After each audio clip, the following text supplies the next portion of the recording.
Good morning class. कौन late हो गया? बिल्कुल लेट नहीं हुए। गुड मॉर्निंग सबको। आप सब ठीक हैं? मेरा पहला क्वेश्चन यही होता है कि आप लोग सब लोग ठीक है? थैंक यू रोहित तारीफ करने के लिए। हाँ बिल्कुल, जब आप कुछ बन जाइएगा, जब भी आपका सिलेक्शन हो जाएगा, मिलने जरूर आइएगा। How are you? I am good. हम हमेशा सही होते हैं सब। अच्छा, हम तो हमेशा सही होते हैं। आप लोग कैसे हैं पहले ये बताएं। आप लोग ठीक हैं? अच्छा, प्रणाम डॉक्टर जी। I am not a doctor, हम डॉक्टर नहीं है। गुड मॉर्निंग सबको। थैंक यू, जो लोग इतनी तारीफ करते हैं उनको थैंक यू। पढ़े? टाइम क्यों चेंज हो रहा है? टाइम इसलिए चेंज हो रहा है क्योंकि आज सर नहीं आए और अभी हम इससे पहले भी लेक्चर ले रहे थे, तो वो लोग ऐसा कोशिश किए कि हम दोनों लेक्चर्स लगातार ही ले ले, इसलिए टाइम आपका थोड़ा चेंज हो गया। मेरे कन्वीनियंस के लिए आप लोग को प्रॉब्लम हो गई कि मेरे मतलब कि हमें 2 बार ना आना पड़े, एक ही बार सारा क्लास हो जाए, इसलिए आप लोग का टाइम थोड़ा चेंज हो गया। चले अब आगे पढ़े। सही है, प्रैक्टिस के लिए GS 7300 सही है आप लोग का। नहीं, हमें कोई प्रॉब्लम नहीं होगी तो पढ़े। चले, क्या पढ़ रहे थे हम लोग लास्ट क्लास में? PDF हिंदी में बहुत जल्दी मिल जाएगा। PDF हमें कोई हिंदी में इतना अच्छा मिल नहीं रहा है जो अपलोड किया जा सके, इसलिए हिंदी में भेजने के लिए थोड़ा प्रॉब्लम हो रहा है। हाँ जी मोहित, पूछिए क्या क्वेश्चन है। हाँ जी, सबके कमेंट आ रहे हैं। सुशील, उदयवीर, सुखराम, सबके कमेंट आ रहे हैं। MD प्रशांत, सबके आ रहे हैं। तो चलिए अब हम लोग पढ़ना स्टार्ट करते हैं। 2 मिनट हमने बात करने में लगा दिया, तब हम लोग पढ़ते हैं। और क्या पढ़ेंगे? तो हम लोग लास्ट क्लास में पढ़ रहे थे types of WBC। Types of WBC के प्रकार। WBC के प्रकार, और हमने बताया था जो ल्यूसेंट ऑब्जेक्टिव ठीक है लेकिन बहुत सही नहीं है। ल्यूसेंट हम इसलिए नहीं बोलते हैं क्योंकि ल्यूसेंट में गलतियां बहुत होती हैं, इसीलिए आप लोग उसको ज्यादा ध्यान ना दें। ल्यूसेंट के जगह आप लोग ये 7300 वाला भी कर सकते हैं, या उसके अलावा आप लोग अरिहंत का भी ले सकते हैं। अरिहंत का क्वेश्चन तो हम बताते ही चलते हैं, सारा क्वेश्चन तो बताते ही चलते हैं कि आप लोग का यहाँ से कैसे क्वेश्चन पूछे जाते हैं, वो सब आपको बताते चलते हैं। तो चलिए अब हम लोग पढ़ते हैं। और क्या पढ़ रहे थे? Types of WBC। और फिर से हम आपको लास्ट, हाँ घटना चक्र भी ठीक है, लास्ट का 10 मिनट फिर से देंगे आप लोग को डाउट पूछने के लिए, लेकिन पहले हम लोग पढ़ते हैं। और चलिए पढ़ते हैं। क्या पढ़ते हैं? तो हम लोग सारे जितने भी WBC हैं, हमने बताया था WBC मेनली 5 तरह के होते हैं। और 5 तरह के कौन कौन से थे? तो पहला हमारा WBC कौन सा था? ये था इयोसिनोफिल। पहला था इयोसिनोफिल। सेकंड देखें, सेकंड हमारा कौन सा था? तो सेकंड जो हमारा था ये था हमारा बेसोफिल। बेसोफिल ये था हमारा सेकंड। थर्ड हमारा कौन सा था? थर्ड हमारा पार्ट कौन सा था? तो ये था हमारा न्यूट्रोफिल। फोर्थ हमारा कौन सा था? तो फोर्थ था हमारा मोनोसाइट। जबकि लास्ट जो हमारा WBC था, लास्ट हमारा WBC कौन सा था? तो ये था हमारा लिम्फोसाइट। तो यहां से आप लोग से क्वेश्चन पूछना स्टार्ट करते हैं। और क्या क्वेश्चन पूछते हैं? तो चलिए सबसे पहला क्वेश्चन बताइए, इनमें से लार्जेस्ट WBC कौन सा था? लार्जेस्ट WBC कौन सा था? इनमें से सबसे बड़ा WBC कौन सा था? तो आप लोग को ऑलरेडी बताया जा चुका था, हमारा लार्जेस्ट WBC कौन सा था? मोनोसाइट था। जबकि हमारा स्मॉलेस्ट WBC कौन सा था? सबसे छोटा WBC कौन सा था? लिम्फोसाइट। याद है? अच्छी बात है कि आप लोगों को याद है। तो सबसे बड़ा मोनोसाइट था, जबकि सबसे छोटा हमारा कौन सा था? लिम्फोसाइट। ऐसे ही बताया था हमने, नंबर के अकॉर्डिंग मैक्सिमम किसका नंबर होता है? इन 5 में से नंबर के अकॉर्डिंग मैक्सिमम किसका नंबर होता है? तो आपका 5 में नंबर के अकॉर्डिंग मैक्सिमम नंबर किसका था? न्यूट्रोफिल का। जबकि सबसे कम नंबर किसका था? तो सबसे कम नंबर किसका था आपका? वो था हमारा बेसोफिल का।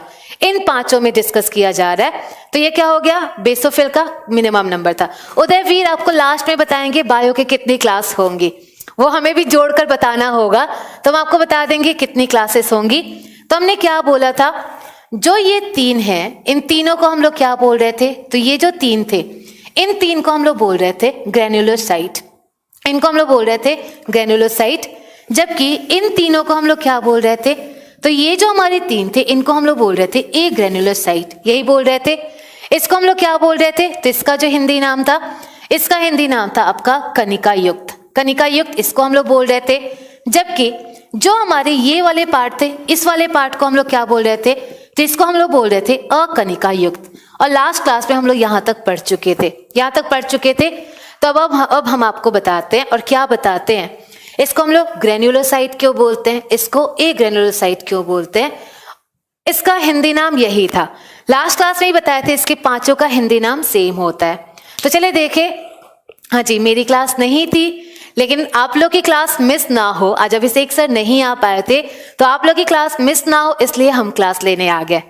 तो चले देखे, इसे ग्रेनुलोसाइट क्यों बोलेंगे, इसे ए ग्रेनुलोसाइट क्यों बोलेंगे, इसका वजह होना चाहिए। तो चले देखे इसका वजह क्या होता है, और थोड़ी देर के लिए आप लोग बिल्कुल कमेंट करना छोड़े, पहले समझे, उसके बाद आप लोग जो भी डाउट होगा वो पूछिएगा। तो देखिए होता क्या है, ये पांचों हमारे किसके पार्ट है, जो हमारा इओसिनो बेसो न्यूट्रो, ये जो पांचों है, पांचों किसके पार्ट है, डब्ल्यूबीसी के। और आप लोग को बताया गया था जो हमारा डब्ल्यूबीसी है, डब्ल्यूबीसी में न्यूक्लियस पाया जाता है कि नहीं पाया जाता है, जो हमारा डब्ल्यूबीसी है उसमें न्यूक्लियस पाया जाता है, उसमें हमारा केंद्रक पाया जाता है। ऑलरेडी आप लोग को बताया जा चुका है कि जो हमारा डब्ल्यूबीसी है उसमें केंद्रक पाया जाता है। तो देखिए हमारा इनमें क्या होगा, इन पांचों में क्या होगा, तो देखिए ये जो पांचों हैं, ये हमारा मान लीजिए इओसिनोफिल है, ये हमारा बेसोफिल है, ये हमारा न्यूट्रोफिल है, ये हमारा मोनोसाइट है, और ये हमारा क्या है, लिम्फोसाइट है। तो क्या होगा, अब आप लोग बिल्कुल शांत रहें और इसको समझे क्या इसमें हम बताना चाहते हैं। तो देखिए जो हमारे डब्ल्यूबीसी हैं, डब्ल्यूबीसी में केंद्रक होता है, न्यूक्लियस होता है, लेकिन इन पांचों में अलग अलग तरह का केंद्रक होता है। किसी में देखें तो किसी में 2 केंद्रक पाया जाता है, किसी में 3 केंद्रक पाया जाता है, और इनमें अलग अलग केंद्रक पाया जाने की वजह से इनको ग्रेनुलोसाइट और ए ग्रेनुलोसाइट में डिवाइड करते हैं। तो देखिए क्या इसमें है आपका, इसमें कितना केंद्रक होगा, इसमें कितना केंद्रक होगा, तो ये आप लोग का रेयरली ही पूछा जाता है, लेकिन अगर कभी पूछ दिया गया तब के लिए हम आपको बता दे रहे हैं कि किस में कितना केंद्रक पाया जाता है। तो देखिए जो हमारा इओसिनोफिल है, इओसिनोफिल में केंद्रक होगा, न्यूक्लियस होगा, ऑब्वियस सी बात है, ये डब्ल्यूबीसी का पार्ट है तो इसमें न्यूक्लियस होगा। लेकिन इसमें कितना न्यूक्लियस पाया जाता है, तो इसमें आपका 2 न्यूक्लियस पाया जाता है, 2 न्यूक्लियस। तो आप लोग से पूछा जाए आपके इओसिनोफिल में, एक इओसिनोफिल में कितने केंद्रक पाए जाते हैं, तो जो हमारा इओसिनोफिल है इसमें टोटल 2 ब्रेन पाया जाता है, 2 ब्रेन पाया जाता है, 2 न्यूक्लियस पाया जाता है। तो यहां से मे भी अगर कभी क्वेश्चन पूछ दिया जाए वह कौन सा सेल है जिसमें 2 न्यूक्लियस पाया जाता है, तो आपका डब्ल्यूबीसी का पार्ट होगा, और डब्ल्यूबीसी का कौन सा पार्ट होगा, इओसिनोफिल, इओसिनोफिल। अब देखें जो हमारा नेक्स्ट है, और नेक्स्ट हमारा पार्ट कौन सा है, बेसोफिल, बेसोफिल। और जो बेसोफिल है, बेसोफिल में आप लोग का या तो 2 केंद्रक होगा या तो इसमें 3 केंद्रक होगा। तो जो हमारा बेसोफिल है, बेसोफिल में 2 या 3 केंद्रक पाए जा सकते हैं। किसी बेसोफिल में 2 केंद्रक हो सकता है, या किसी में आपका कितना हो सकता है, 3 केंद्रक हो सकता है। तो ये याद रखिएगा जो हमारा बेसोफिल है इसमें 2 भी हो सकता है केंद्रक, या 3 भी केंद्रक हो सकता है। लेकिन जो पूछा जा सकता है वो मेनली न्यूट्रोफिल का पूछा जा सकता है। और ऐसा क्यों पूछा जा सकता है, तो जो हमारा न्यूट्रोफिल है, न्यूट्रोफिल में आप लोग के अनगिनत केंद्रक पाए जाते हैं। जो न्यूट्रोफिल है आपका, एक न्यूट्रोफिल में अनगिनत केंद्रक पाए जाते हैं, और इसीलिए इसे हम लोग क्या बोलते हैं, तो इसे हम लोग बोलते हैं पॉलीन्यूक्लियस सेल। पॉलीन्यूक्लियस सेल, बहु केंद्रकीय कोशिका। आपका एक ही सेल है और एक सेल में कई सारे केंद्रक पाए जाते हैं, और कई सारे केंद्रक पाए जाते हैं, इसीलिए इसको हम लोग बोलते हैं पॉलीन्यूक्लियस सेल। पॉलीन्यूक्लियस सेल, बहु केंद्रकीय कोशिका। तो चलिए अगर अब हम आप लोग से पूछे कि कौन सा ऐसा सेल है जिसमें कई सारे न्यूक्लियस पाए जाते हैं, तो आप लोग क्या आंसर देंगे, कौन सा ऐसा सेल है जिसमें बहुत सारे न्यूक्लियस पाए जाते हैं जिनकी कोई गिनती भी नहीं है। तो देखिए कौन सा ऐसा सेल है जिसमें पॉलीन्यूक्लियस पाया जाएगा, कौन सा होगा, न्यूट्रोफिल। न्यूट्रोफिल।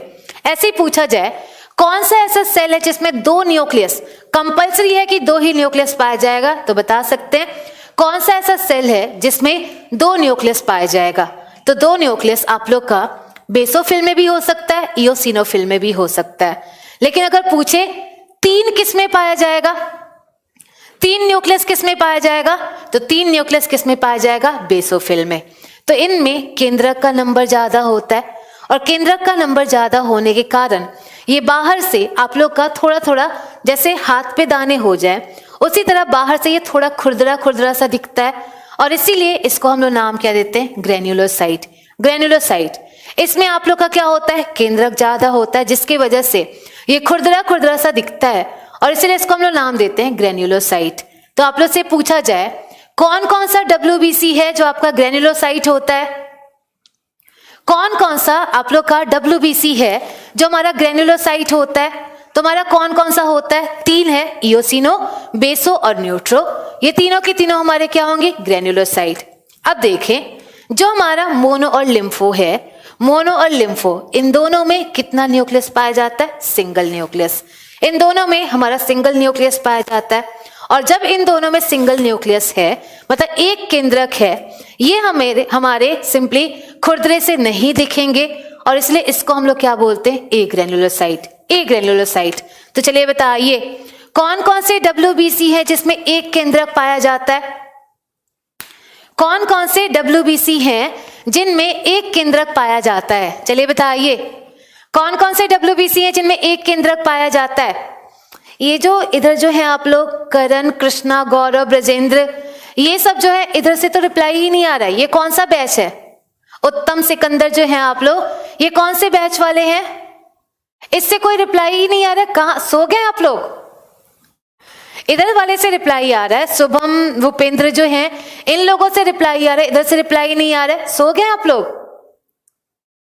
चलिए हम बिल्कुल ठीक है। तो चलिए बताइए आप लोगों को क्लियर फाइनली पता चला। 2 ऐसे होंगे जिसमें आप लोग का एक न्यूक्लियस होगा। कौन कौन सा होगा? आप लोग का मोनो और लिम्फो। जबकि 3 ऐसे होंगे जिसमें अलग अलग आपका केंद्रक होगा, और ये हमारा कौन सा होगा? इओसिनो, बेसो, एंड नेक्स्ट हमारा कौन सा होगा? न्यूट्रो। न्यूट्रो। तो ये था हमारा WBC के बारे में। तो हमने सारा मिसलिनियस आप लोग को बता दिया, मिसलिनियस जो भी था वो बता दिया।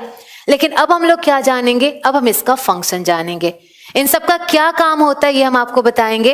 तो क्या काम होता है, इसका फंक्शन क्या होता है? चलिए हम सबका फंक्शन बताते हैं। तो आप लोग को ऑलरेडी हम बता चुके हैं, ये जो 5 पार्ट है, ये 5 पार्ट किसके हैं? WBC के। WBC का मेन काम क्या था? तो WBC का मेन काम था इम्यूनिटी प्रोवाइड करना। तो जब ये 5 आपके WBC के ही पार्ट हैं, ये 5 भी क्या काम करेंगे? ये 5 भी आपका इम्यूनिटी प्रोवाइड करेंगे, प्रतिरोधक क्षमता प्रदान करेंगे। तो देखिए ये 5 कैसे काम करते हैं। तो आप लोग का जैसे आपकी बॉडी में कोई भी वायरस गया या कोई भी आपका बैक्टीरिया गया, तो जैसे ही कोई भी वायरस या बैक्टीरिया जाता है, सबसे पहले हमारा जो हाथ, जो हमारा स्किन है, जो हमारी त्वचा है, वो इससे लड़ने की कोशिश करती है। तो जो भी वायरस बैक्टीरिया आया, सबसे पहले हमारा जो त्वचा है उससे वो इससे लड़ेगा। लेकिन त्वचा जब फेल हो जाता है, देन हमारा कौन काम करता है? तो जो हमारा नाक है, नाक के अंदर जो बाल हैं वो बैक्टीरिया वायरस को बचाने का काम करते हैं। लेकिन अगर नाक का बाल भी फेल हो गया, देन क्या होगा? देन हमारा जो भी वायरस बैक्टीरिया है वो बॉडी के अंदर चले जाएंगे, बॉडी के अंदर, शरीर के अंदर चले गए। और जैसे ही शरीर के अंदर गए, अब हमारा इन 5 का काम होगा। तो जैसे ही हमारा बैक्टीरिया वायरस शरीर के अंदर चले गए, ये 5 हमारे इम्यूनिटी प्रोवाइड करते हैं। तो देखिए ये 5 हमें कैसे इम्यूनिटी प्रोवाइड करते हैं। तो चलिए अब आप लोग फिर से समझेंगे, लेकिन इतना भी नहीं आप लोग खो जाएंगे कि रिप्लाई ही ना आए। रिप्लाई भी साथ साथ करना है, लेकिन जब क्वेश्चन पूछा जाए तब। तो चलिए क्या बता रहे हैं, ये 5 इम्यूनिटी प्रोवाइड करेंगे। और 5 कैसे इम्यूनिटी प्रोवाइड करेंगे? तो हमारा सबसे पहले इम्यूनिटी कौन प्रोवाइड करेगा? फर्स्ट लेवल की इम्यूनिटी कौन प्रोवाइड करेगा? इओसिनोबेसोफिल। फर्स्ट लेवल आप लोग का इओसिनोबेसोफिल। अगर ये दोनों फेल हो गए, देन सेकेंड लेवल की इम्यूनिटी कौन प्रोवाइड करेगा? ये करेगा न्यूट्रोफिल। ये दोनों फेल हो गए, देन हमारे ये इम्यूनिटी प्रोवाइड करेंगे। अगर ये भी फेल हो गया, देन हमारा इम्यूनिटी कौन प्रोवाइड करता है? फाइनल इम्यूनिटी कौन प्रोवाइड करता है? तो जो फाइनल इम्यूनिटी है वो प्रोवाइड करेगा आप लोग का मोनोसाइट और लिम्फोसाइट। मतलब सबसे पहले इन 5 में से ये दोनों इम्यूनिटी प्रोवाइड करेंगे। इनके बाद कौन करेंगे? न्यूट्रोफिल। अगर न्यूट्रोफिल भी फेल हो गया देन हमारा मोनोसाइट लिम्फोसाइट, और अगर मोनो और लिम्फो भी फेल हो गया तो, अगर हमारा मोनो और लिम्फो भी फेल हो गया तो जैसे ही हमारा मोनो और लिम्फो फेल होगा इसके बाद हम लोग फाइनली बीमार हो जाएंगे। इसके बाद हम लोग बीमार हो जाएंगे। तो हम लोग पढ़ क्या रहे हैं, हम लोग WBC पढ़ रहे हैं, WBC पढ़ रहे हैं। तो चलिए अब हम आपको क्या बताएंगे, तो पहले इन दोनों का फंक्शन बताते हैं और होता क्या है। तो आप सब लोग कभी ना कभी धूल वाली जगह पर गए होंगे, सब लोग आप लोग धूल वाली जगह पे गए होंगे, और जब भी आप लोग धूल वाली जगह पे जाते हैं आपकी नाक में धूल चला जाता है। तो पहले तो आप लोग ये बताएं, जो धूल है, धूल हमारे बॉडी का पार्टिकल है कि फॉरेन पार्टिकल है? तो जो भी धूल होगा, धूल हमारा क्या है, फॉरेन पार्टिकल है, बाहर से वो पार्टिकल आ रहा है। नेक्स्ट अब आप लोग बता सकते हैं, जो धूल है, धूल हमारा लिविंग होगा कि नॉन लिविंग होगा? तो धूल हमारा कैसा होगा, नॉन लिविंग होगा, निर्जीव होगा। तो जो हमारे इओसिनो और बेसोफिल है, ये दोनों मेनली किससे इम्यूनिटी प्रदान करते हैं? तो ये दोनों जब भी इम्यूनिटी प्रदान करते हैं, ये मेनली किससे इम्यूनिटी प्रदान करते हैं? आप लोग के नॉन लिविंग से, निर्जीव से। तो याद रखिएगा, जो हमारे पहले दो पार्ट हैं इओसिनो और बेसोफिल, ये जब भी इम्यूनिटी प्रदान करेंगे किससे करेंगे? नॉन लिविंग, निर्जीव से। और निर्जीव का कुछ एग्जाम्पल जैसे दिया जाए तो आपके डस्ट पार्टिकल हो गया, या फिर एयर हो गया, हवा हो गया, इन सब से इम्यूनिटी प्रोवाइड कौन करता है? हमारा इओसिनो बेसोफिल। तो देखिए होता क्या है, जब भी हम लोग धूल वाली जगह पर जाएं, धूल हमारे बॉडी के अंदर जाता है, और जैसे ही हमारे बॉडी के अंदर बहुत ज्यादा धूल गया हमें छींक आती है, और जैसे ही छींक आती है सारा धूल क्या होता है? बाहर निकल जाता है। तो देखिए जैसे ही धूल गया, आप लोग को पता है धूल हमारा फॉरेन पार्टिकल है, बाहर से आ रहा है, ये हमारे बॉडी के लिए क्या होगा? हार्मफुल होगा, हानिकारक होगा। और जब ये हमारे बॉडी के लिए हानिकारक होगा, हमारी बॉडी क्या करेगी? इसके खिलाफ कोई ना कोई इम्यूनिटी प्रोवाइड करेगी, और वही इम्यूनिटी प्रोवाइड करने का काम कौन करते हैं? इओसिनोफिल और बेसोफिल। तो देखिए होता क्या है, अब इसको समझे ये क्या काम करता है। तो जैसे हमारे धूल हमारे नाक के अंदर गया, जैसे हमारे धूल नाक के अंदर जाता है, हमारे सबसे पहले धूल को पहचानने का काम कौन करता है? बेसोफिल। याद रखिएगा, जैसे ही धूल गया, धूल को सबसे पहले पहचानने का काम हमारा कौन करेगा? बेसोफिल करेगा। अब जैसे इसने आपके धूल को पहचाना, अब इसे पता चल चुका है कि हमारे बॉडी में कोई निर्जीव वस्तु आ चुकी है, और वो भी निर्जीव कैसी है? हमारे लिए नुकसान करने वाली है। तो जैसे इसे पता चलेगा कि कोई नुकसान करने वाली निर्जीव वस्तु आ चुकी है, आपका बेसोफिल एक आपका केमिकल बनाता है, एक रसायन बनाता है। तो जैसे हमारे बॉडी में धूल आया, उसे बेसोफिल ने पहचाना, और बेसोफिल पहचान कर यहां से ये एक केमिकल बनाएगा, यहां से एक रसायन बनाएगा। और यहां से कौन सा रसायन बनाता है? तो यहां से एक रसायन बनाता है जिसका नाम होता है हिस्टामीन। तो आपका हुआ क्या? बेसोफिल ने धूल को पहचाना, और धूल को पहचान कर यहां से एक रसायन बनाया जिसका नाम है हिस्टामीन। तो देखिए जैसे हिस्टामीन बना, आप लोग बता सकते हैं हिस्टामीन कब बनेगा? शरीर में इन्फेक्शन आने पर कि बिना इन्फेक्शन आने पर? आप लोग बता सकते हैं जो हिस्टामीन बनेगा, हिस्टामीन कब बनेगा? शरीर में इन्फेक्शन आने पर कि बिना इन्फेक्शन के? तो जब शरीर में इन्फेक्शन आएगा देन हमारा क्या बनेगा? हिस्टामीन बनेगा। जैसे इन्फेक्शन आए हिस्टामीन बना, और ये हिस्टामीन क्या बताता है? हिस्टामीन बताता है कि शरीर में इन्फेक्शन आ चुका है। तो ये जो हमारा हिस्टामीन बना है वो कहां पहुंचेगा? इओसिनोफिल के पास। सानिया आंसर दे रहे हैं, तो चले देखे, यहां से जो हिस्टामीन बना वो कहां जाएगा? इओसिनोफिल के पास। और जैसे ही आपका हिस्टामीन इओसिनोफिल के पास गया, इओसिनोफिल को भी पता चल जाएगा कि इन्फेक्शन आ चुका है। जैसे हिस्टामीन गया वहां पे, उसे भी पता चल जाएगा कि इन्फेक्शन आ चुका है, और जैसे इसे पता चला कि इन्फेक्शन आ चुका है, ये आपका एलर्जी उत्पन्न करेगा। और जैसे एलर्जी उत्पन्न करेगा आपको छींक खांसी आएगी, और जैसे छींक खांसी आई, क्या हुआ? जो भी धूल नाक के अंदर था वो आपका बाहर चला आएगा। तो आप लोग फाइनली बता सकते हैं, जब हमारा धूल नाक के बाहर चला आया, हम लोग बीमार होंगे कि धूल से बच जाएंगे? हम लोग धूल से बच जाएंगे। तो आप लोग फाइनली बता सकते हैं, धूल को सबसे पहले पहचानने का काम किसने किया? तो धूल को सबसे पहले पहचानने का काम किसने किया? आपके बेसोफिल ने। और आपका ये क्वेश्चन कई बार पूछा जा चुका है, ये क्वेश्चन कई बार पूछा जा चुका है, हिस्टामीन कहाँ से बनता है? तो आप लोग बताइए, हिस्टामीन कहाँ से बनता है? बता सकते हैं आप लोग? ये क्वेश्चन कई बार आप लोग का पूछा जा चुका है, हिस्टामीन कहाँ से बनता है? नहीं, इयोसिनोफिल पहचान नहीं करता, पहचान करता है बेसोफिल।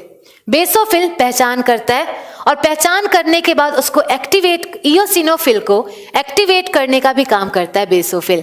तो याद रखिएगा, इयोसिनोफिल पहचान नहीं करेगा, आपका पहचान करेगा बेसोफिल, और बेसोफिल ही पहचान करके क्या करता है? उसको एक्टिवेट करने का काम करता है। तो इस पूरे लाइन से सिर्फ आप लोग को इतना याद रखना है, ये क्वेश्चन आप लोग का कई बार पूछा जा चुका है, तो इतना आप लोग को याद रहेगा। हिस्टामीन कहाँ से बनता है? हिस्टामीन कहाँ से बनता है? तो जो हमारा हिस्टामीन है कहाँ से बनेगा? बेसोफिल से। तो चलिए नेक्स्ट बताइए, जो हमारे इयोसिनो और बेसोफिल हैं, ये दोनों किससे इम्यूनिटी प्रोवाइड करेंगे? ये दोनों हमारे लिविंग से इम्यूनिटी प्रोवाइड करेंगे कि नॉन लिविंग से? तो जो हमारे बेसो और इयोसिनोफिल हैं, बेसो और इयोसिनोफिल दोनों किससे इम्यूनिटी प्रोवाइड करते हैं? तो दोनों हमारे किससे करेंगे? आप लोग के नॉन लिविंग निर्जीव से। तो क्लियर हुआ? आप लोग का बेसोफिल ने ये रसायन बनाया, ये रसायन इसको एक्टिवेट किया, एलर्जी उत्पन्न हुई और फाइनली हमें इम्यूनिटी मिल गई। तो अब क्या बताएंगे? तो चलिए बताइए, क्या आप लोग सारी बीमारी को छींक कर ही खत्म कर सकते हैं? क्या आप लोग सारी बीमारी को छींक कर ही खत्म कर सकते हैं? जैसे मान ले अगर किसी को चेचक हो गया है, चेचक हो गया, तो क्या चेचक हुआ हम लोग बार बार छींक कर चेचक खत्म कर लेंगे? ऐसा बिल्कुल नहीं होगा। अगर हमारी बीमारी हो गई तो ऐसा जरूरी नहीं है कि सारी बीमारी को हम लोग छींक कर ही खत्म कर ले। तो मान ले अब हमारे बॉडी में क्या आ गया? तो अब हमारे बॉडी में ये नहीं, आप लोग का डस्ट एयर नहीं, मान ले अब हमारे बॉडी में क्या आ गया? तो अब हमारे बॉडी में बैक्टीरिया आ गया, बैक्टीरिया। और जो हमारा बैक्टीरिया होगा, ये बैक्टीरिया जो हमारा जीवाणु होगा, जीवाणु हमारा क्या होगा? जीवाणु हमारा सजीव होगा, ये लिविंग होगा। तो आप लोग बताइए, क्या हमारा बैक्टीरिया, क्या हमारा इयोसिनो और बेसोफिल आप लोग के बैक्टीरिया को किल कर पाएगा? सान्या, हिस्टामीन एक केमिकल है, हिस्टामीन एक केमिकल है जो बेसोफिल से बनता है और ये आपका एक तरह से एक्टिवेटर की तरह काम करता है। और ये एक्टिवेट हमारा किसको करता है? इयोसिनोफिल को एक्टिवेट करता है। तो चलिए यहां पर हम क्या बता रहे थे? अब हमारे बॉडी में क्या आ गया? बैक्टीरिया आ गया। तो क्या बैक्टीरिया को हमारा इयोसिनो और बेसोफिल काम ये खत्म कर पाएगा? नहीं करेगा। तो देखिए, ये खत्म नहीं करेगा, मतलब जैसे ही बैक्टीरिया आया ये दोनों क्या हो गए? फेल हो गए, ये दोनों फेल हो गए। और जब ये दोनों फेल हुए देन काम किसका आएगा? न्यूट्रोफिल का। तो जैसे ये दोनों फेल हुए देन हमारा किसका फंक्शन होगा? न्यूट्रोफिल का। तो न्यूट्रोफिल ने दूसरे लेवल पे इम्यूनिटी प्रदान की, और दूसरे लेवल पे इम्यूनिटी प्रदान की मतलब जब हमारे इयोसिनो और बेसोफिल फेल हो जाते हैं देन हमारी इम्यूनिटी कौन प्रोवाइड करता है? देन हमारा प्रोवाइड करता है न्यूट्रोफिल।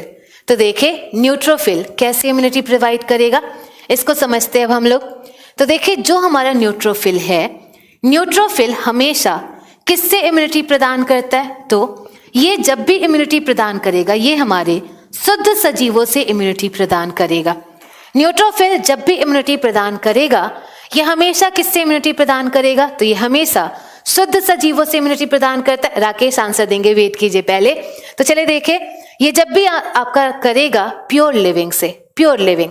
तो आप लोग सोच रहे होंगे यहाँ हम लोग प्योर लिविंग क्यों बोल रहे हैं? लिविंग भी तो बोल सकते थे, लिविंग बोले या प्योर लिविंग बोले, दोनों आपका सेम ही होना चाहिए। लेकिन हमने यहाँ पर प्योर लिविंग क्यों लिखा? इसके पीछे कोई ना कोई लॉजिक होगा।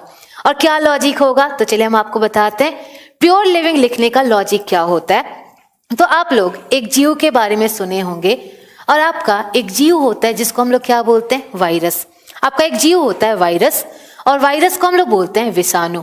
जो हमारा एक जीव होता है वायरस, विषाणु, विषाणु के बारे में क्या बोला जाता है? वायरस के बारे में एक पॉइंट बोला जाता है, और वायरस के बारे में एक पॉइंट बोला जाता है, it is the link between living and non living. It is a link between living and non living. यह हमारे सजीव तथा निर्जीव के बीच का कड़ी होता है। जो हमारे वायरस है, वायरस को क्या बोला जाता है? सजीव तथा निर्जीव के बीच की कड़ी, सजीव तथा निर्जीव के बीच की कड़ी। तो आप लोग सोच रहे होंगे वायरस को हम लोग कड़ी क्यों बोलते हैं? आप लोग का जो वायरस है वो लिविंग होगा कि नॉन लिविंग होगा? तो चलिए बताते हैं वायरस होते क्या है। तो हमने यहाँ पर क्या लिखा, link between living and non living. तो आप लोग अब बताएं फाइनली वायरस क्या होगा, वायरस लिविंग होना चाहिए कि नॉन लिविंग? तो देखिए, जब वायरस कहाँ पर रहे, जब हमारा वायरस रहे outside the body. Outside the body मतलब शरीर के बाहर, अगर वो किसी के शरीर के अंदर नहीं है, किसी के भी शरीर के अंदर नहीं है, तो जब ये शरीर के अंदर नहीं है हमारा वायरस किसके तरह बिहेव करता है? नॉन लिविंग, निर्जीव की तरह।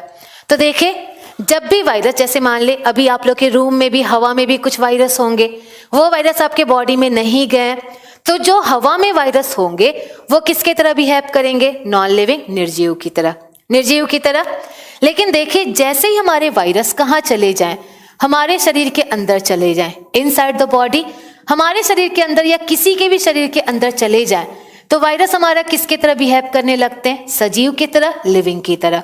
तो जो हमारे वायरस हैं, वायरस दोनों की तरह बिहेव कर सकते हैं। अगर शरीर के अंदर आ गए, हमारे शरीर के अंदर आ गए, सजीव हो जाएंगे, लिविंग हो जाएंगे। जब ये बाहर चले गए तो हमारे कैसे हो जाएंगे? नॉन लिविंग हो जाएंगे, निर्जीव हो जाएंगे। तो फाइनली बताइए, वायरस ने किसके तरह काम किया?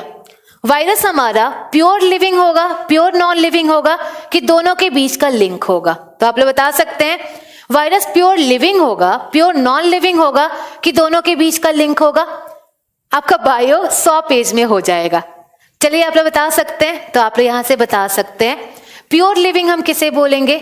जो कहीं पर भी रहे, हमेशा लिविंग हो, वो प्योर लिविंग होगा। प्योर नॉन लिविंग किसे बोलेंगे?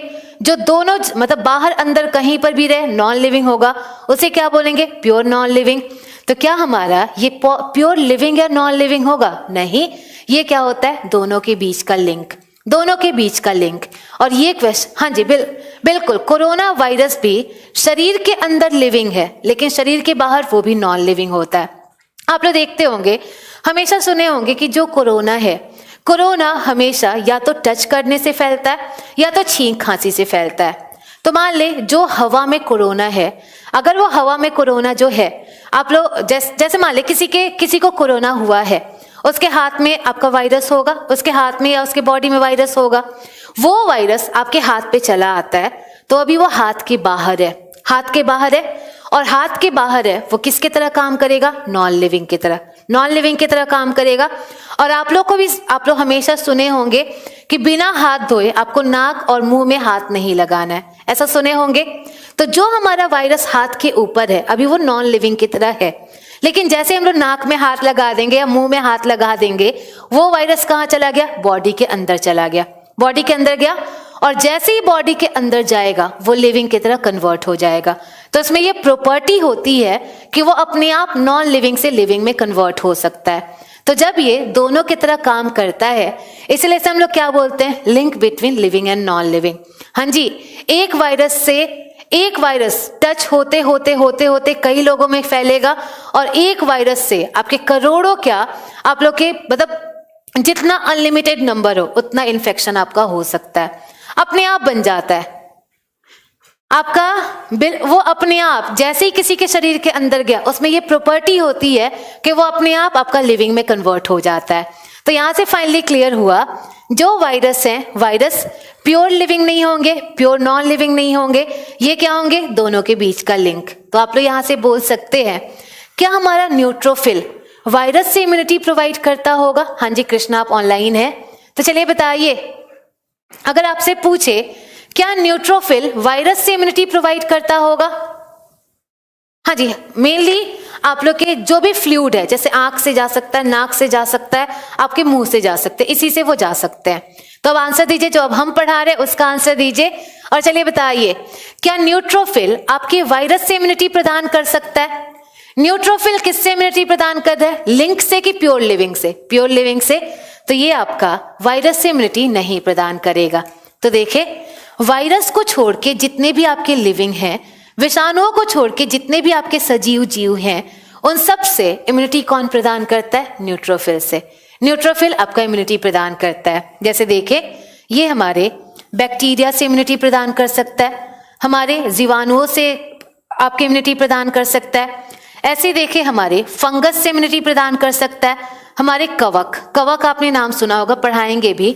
कवक एक जीव होता है, हाँ जी कान से भी जा सकते हैं। तो कवक एक जीव होते हैं और कवक मेनली नमी में उगते हैं। नमी में उगने वाले जीवों को हम लोग कवक बोलते हैं। कवक से भी बीमारी हो सकती है और कवक से भी इम्यूनिटी हमारा कौन प्रोवाइड करेगा? न्यूट्रोफिल। तो यहाँ से आप लोग को क्लियर हो चुका होगा कि न्यूट्रोफिल जब भी इम्यूनिटी प्रदान करेगा किससे करेगा? प्योर लिविंग शुद्ध सजीवों से। तो देखे जो हमारा न्यूट्रोफिल है, न्यूट्रोफिल कैसे इम्यूनिटी प्रदान करता है, ये हमारा कैसे प्रतिरोधक क्षमता प्रदान करेगा? तो देखिए जैसे ही ये मान लीजिए ये हमारा न्यूट्रोफिल है, तो जैसे ही हमारा कोई बैक्टीरिया आया, पहले इसको समझे उसके बाद फिर क्वेश्चन आप लोग पूछिएगा। तो चले देखें, जैसे ही हमारा कोई बैक्टीरिया आया तो सबसे पहले बैक्टीरिया को अट्रैक्ट करने का काम कौन करता है? न्यूट्रोफिल। तो देखिए होता क्या है, जैसे ही हमारा कोई भी बैक्टीरिया या फंगस आया, सबसे पहले उस बैक्टीरिया और आप लोग के फंगस को अट्रैक्ट करने का काम कौन करता है? न्यूट्रोफिल। अब आगे क्या करेगा? नेक्स्ट स्टेप में क्या करेगा? तो नेक्स्ट स्टेप में ये जो भी बैक्टीरिया है उसको खा जाएगा, बैक्टीरिया को खाएगा। और जैसे ही बैक्टीरिया को खाया, आप लोग बताएं अगर आप लोग किसी जिंदा चीज को खा रहे हैं, पेट के अंदर जाने के बाद वो जिंदा रहेगा कि मर जाएगा? पेट के अंदर जाने के बाद मर जाएगा। तो ये भी क्या कर चुका है? ये भी बैक्टीरिया को खा गया है। और जैसे ही बैक्टीरिया को खाएगा, बैक्टीरिया मरेगा। और बैक्टीरिया मरा, आप लोग बीमार हो जाएंगे कि बीमारी से सुरक्षित हो जाएंगे? बीमारी से सुरक्षित हो जाएंगे। तो ये करता क्या है? न्यूट्रोफिल करता क्या है? तो न्यूट्रोफिल का मेन काम क्या है? बैक्टीरिया को अट्रैक्ट करना, उसे खा जाना। और जैसे ही खाया, आप लोग का बैक्टीरिया मरेगा, आप लोग को इम्यूनिटी मिल जाएगी। तो फाइनली बता सकते हैं न्यूट्रोफिल ने किस प्रोसेस से आपको इम्यूनिटी प्रोवाइड की? आप लोग से पूछा जाए न्यूट्रोफिल कौन से प्रोसेस द्वारा इम्यूनिटी प्रदान करता है? तो देखें जो हमारा न्यूट्रोफिल है वो कौन से प्रोसेस द्वारा इम्यूनिटी प्रदान करता है? तो आप लोग बोल सकते हैं इसने क्या किया? बैक्टीरिया को खा लिया। तो जो बैक्टीरिया है, बैक्टीरिया किससे मिलकर बना होगा? सेल से, कोशिका से।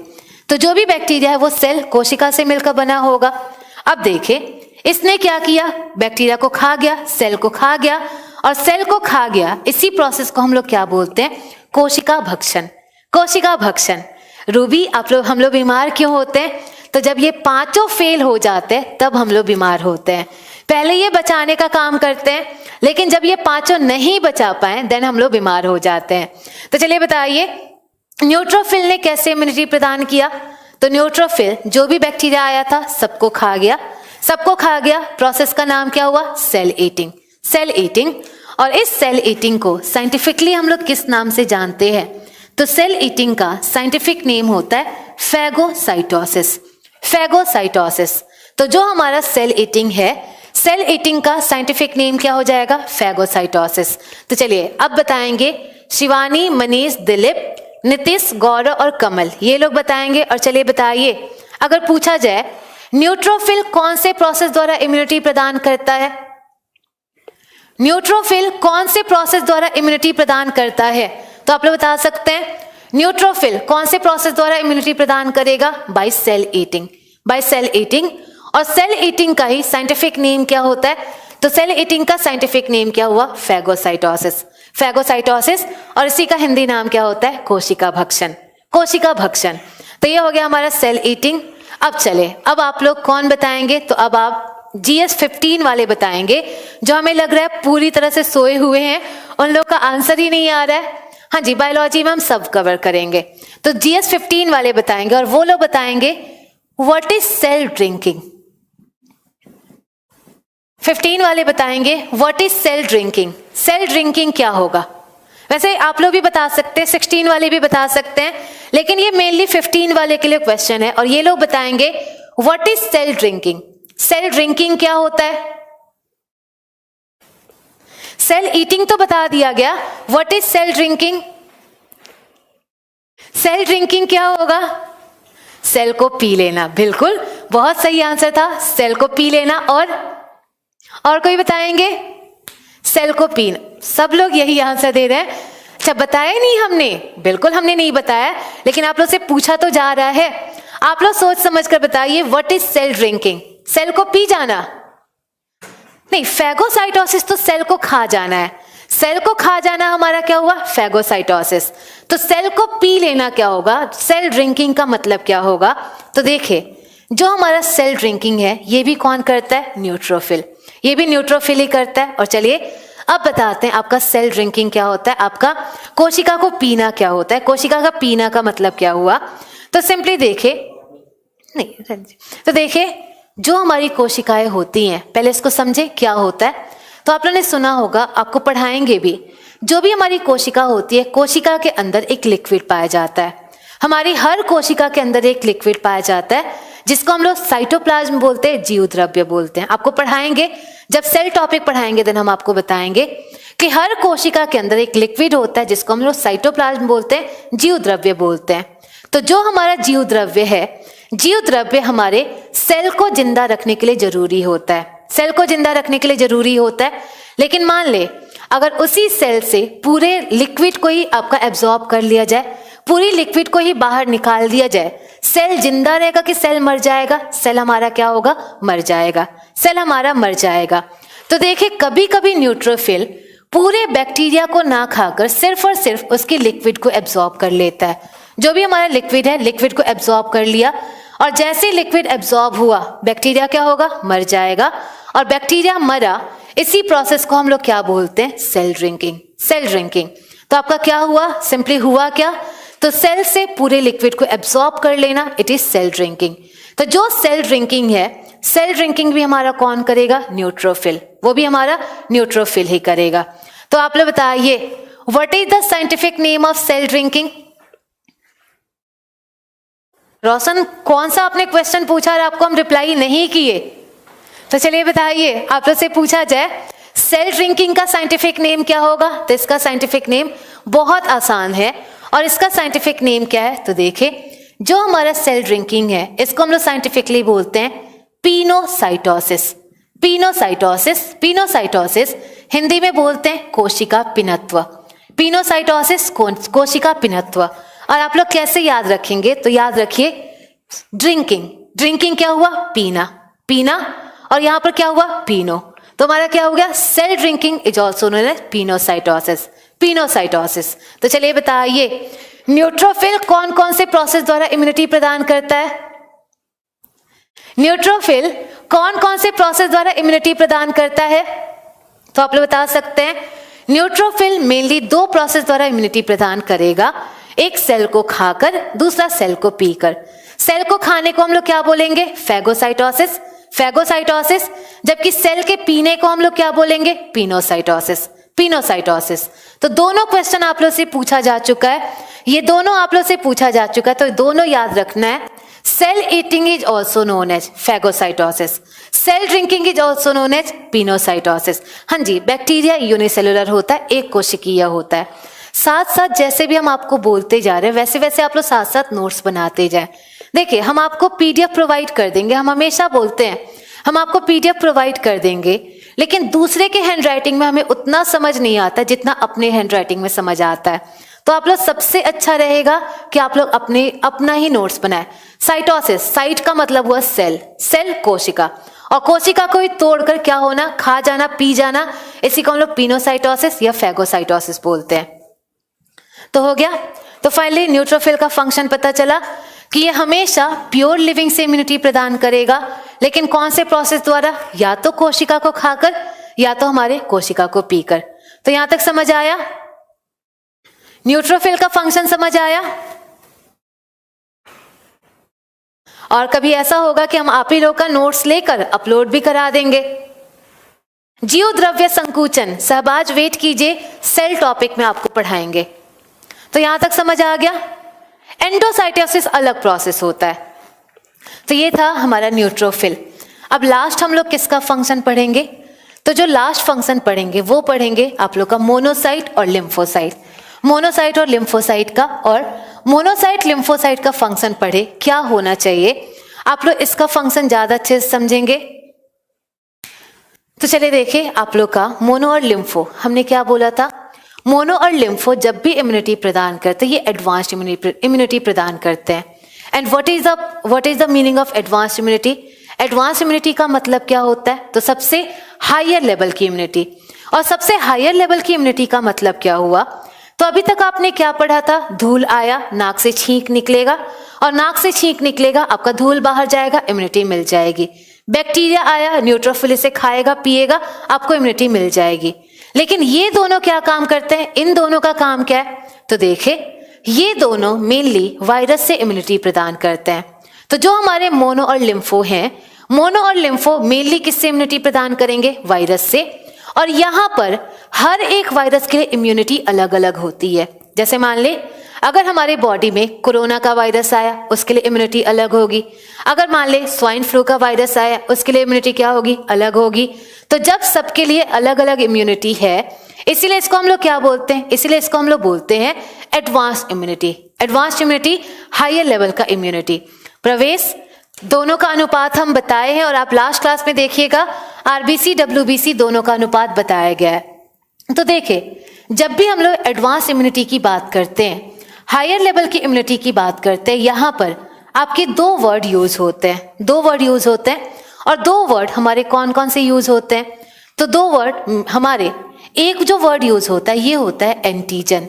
हमारा पहला जो वर्ड यूज होगा, पहला वर्ड यूज होगा एंटीजन, और एंटीजन को हिंदी में बोलते हैं प्रतिजन। प्रतिजन। जबकि सेकंड हमारा वर्ड जो यूज होता है, यहाँ पर हमारा सेकंड जो वर्ड यूज होता है, सेकंड वर्ड हमारा कौन सा यूज होगा? तो ये होगा हमारा एंटीबॉडी, प्रतिरक्षी। प्रतिरक्षी। तो आप लोग को याद रखना होगा, जब भी हम हायर लेवल की इम्यूनिटी की बात करें, बिल्कुल एडवांस इम्यूनिटी की बात करें, तो वहां पर हमारे दो वर्ड यूज होते हैं, और दो वर्ड होते हैं हमारे, एक होता है एंटीजन, दूसरा होता है एंटीबॉडी। तो देखिए, एंटीजन क्या होगा, हमारा एंटीबॉडी क्या होगा? तो एंटीजन किसे बोलते हैं? तो हमारे बॉडी में जो भी बाहर से पार्टिकल आ रहे हैं, बाहर से पार्टिकल मतलब शरीर के बाहर से जो भी पार्टिकल आ रहे हैं, और ये हमारे कैसे हैं? हार्मफुल हैं। तो अगर हमारे बॉडी में बाहर से कोई पार्टिकल आ रहे हैं और ये हमारे हानिकारक पार्टिकल हैं, तो ऐसे पार्टिकल को हम लोग क्या बोलते हैं? एंटीजन। एंटीजन। तो एंटीजन हमारा सिंपली क्या हुआ? एंटीजन हमारा हुआ जो भी हमारे बाहर से पार्टिकल आ रहे हैं और जो भी हमारे बॉडी के लिए हार्मफुल है, हानिकारक है, ऐसे पार्टिकल्स को हम लोग नाम क्या देते हैं? ऐसे पार्टिकल्स को हम लोग बोलते हैं एंटीजन। तो आप लोग बता सकते हैं, जो हमारा वायरस होगा, वायरस एंटीजन होगा कि एंटीबॉडी होगा? आप लोग बता सकते हैं, वायरस हमारा एंटीजन होगा कि एंटीबॉडी होगा? तो जो वायरस है, वायरस हमारा क्या होगा? एंटीजन। एंटीजन। क्यों?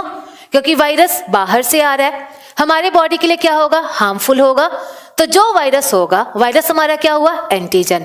तो एंटीजन आप लोग को बस इतना जानना है, जो भी बॉडी में बाहर से आए और जो भी हमारे लिए हार्मफुल हो, उनको एक वर्ड में एंटीजन बोलेंगे। तो अब देखिए, अब हमारे बॉडी में एंटीजन आ गए। एंटीजन आ गए मतलब हार्मफुल पार्टिकल आ गए, और जैसे हमारे बॉडी में एंटीजन आएंगे, हमारी बॉडी चुपचाप बैठेगी कि उसके खिलाफ कुछ ना कुछ काम करेगी, उसके खिलाफ कुछ ना कुछ काम करेगी। उस वायरस को डीएक्टिवेट करने के लिए हमारी बॉडी क्या करेगी? कुछ ना कुछ काम करेगी। और देखिए, इस वायरस को डीएक्टिवेट करने के लिए फॉरेन पार्टिकल सिर्फ वायरस नहीं है, कुछ भी, आपका डस्ट भी फॉरेन पार्टिकल हो जाएगा, बैक्टीरिया भी फॉरेन पार्टिकल हो जाएगा, लेकिन यहां पर मेनली क्या होगा? वायरस होगा।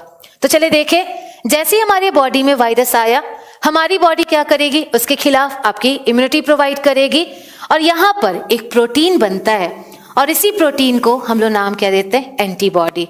इसी प्रोटीन को हम लोग बोलते हैं एंटीबॉडी। तो इस वायरस के, इस एंटीजन को मारने के लिए हमारी बॉडी ने एक प्रोटीन बनाया, और इसी प्रोटीन को हमने क्या बोल दिया? एंटीबॉडी बोल दिया। तो आप लोग बताइए, एंटीबॉडी हमारे बॉडी के लिए यूजफुल होगा कि हार्मफुल होगा? तरुण, लाइव क्लास है, लेकिन जो आप क्वेश्चन पूछ रहे हैं उसका आंसर हम ऑलरेडी दे चुके हैं, इसलिए आपका क्वेश्चन हम ध्यान नहीं दे रहे हैं। तो आप स्टार्ट कीजिएगा क्लास, उसी में आपका आंसर मिल चुका है। तो चलिए बताइए, जो एंटीबॉडी होगा, एंटीबॉडी हमारे बॉडी के लिए क्या होगा? यूजफुल। तो हमारा फॉरेन पार्टिकल आया, फॉरेन पार्टिकल को मारने के लिए जो हमारे बॉडी ने प्रोटीन बनाया, उसी को एंटीबॉडी बोलेंगे। तो देखिए यहाँ पर क्या मैकेनिज्म हुआ, हमारे लिम्फोसाइट और मोनोसाइट ने कैसे इम्यूनिटी प्रदान किया। तो देखिए, हमारे शरीर में एंटीजन आता है, एंटीजन मतलब वायरस आता है। जैसे ही वायरस आया, हमारी बॉडी इसके लिए क्या बनाएगी? एंटीबॉडी। एंटीबॉडी। एंटीजन आया, हमारे शरीर ने इसके लिए क्या बनाया, एंटीबॉडी बनाया।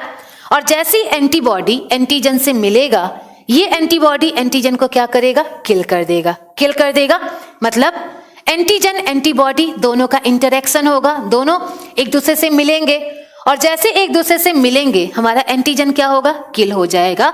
और जैसे ही एंटीजन किल हुआ, हम लोग बीमारी से बच जाएंगे कि हमें बीमारी हो जाएगी, हम बीमारी से बच जाएंगे, हम बीमारी से क्या होंगे, बच जाएंगे। तो यहाँ पर इसका मैकेनिज्म क्या हुआ, इसका मैकेनिज्म हुआ antigen antibody interaction, antigen antibody interaction. तो आप लोग बता सकते हैं एंटीजन क्या होता है, एंटीबॉडी क्या होता है, दोनों आप लोग को पता चला। एंटीजन आया, शरीर ने उसके लिए एंटीबॉडी बनाया, दोनों एक दूसरे से मिलेंगे, क्या होगा, एंटीजन मरेगा, हमारी इम्यूनिटी मिल जाएगी। तो चलिए बताए, क्या हर एक वायरस के लिए एंटीबॉडी सेम होता होगा? हाँ जी, एंटीबॉडी अपने आप बन जाता है। चलिए बताइए, क्या हर एक वायरस के लिए, हर एक वायरस के लिए एंटीबॉडी सेम होता होगा? हर एक वायरस के लिए एंटीबॉडी सेम नहीं होता। हर एक वायरस के लिए एंटीबॉडी क्या होगा, अलग अलग होगा। और जब हर एक वायरस के लिए एंटीबॉडी अलग अलग है, इसीलिए इसको हम लोग नाम क्या देते हैं, एडवांस इम्यूनिटी। एडवांस इम्यूनिटी मतलब हायर लेवल का इम्यूनिटी।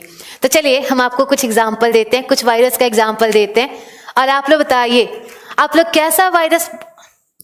हाँ जी, दोनों में एंटीबॉडी में अंतर होता है, चाइल्ड और एडल्ट, लेकिन फाइनली जाकर वो काम एक ही करते हैं, एंटीबॉडी का काम एक ही होता है।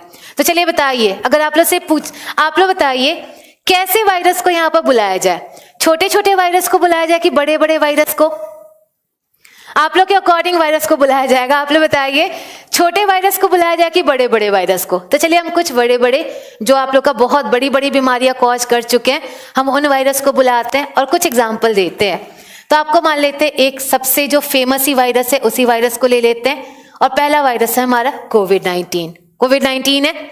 दूसरा वायरस हम लोग कौन सा ले लेते हैं? तो दूसरा वायरस हम लोग ले लेते हैं स्वाइन फ्लू। तो ये हम लोग दूसरा वायरस ले लेते हैं, और ये दूसरा वायरस हमारा क्या हो गया, स्वाइन फ्लू का हो गया।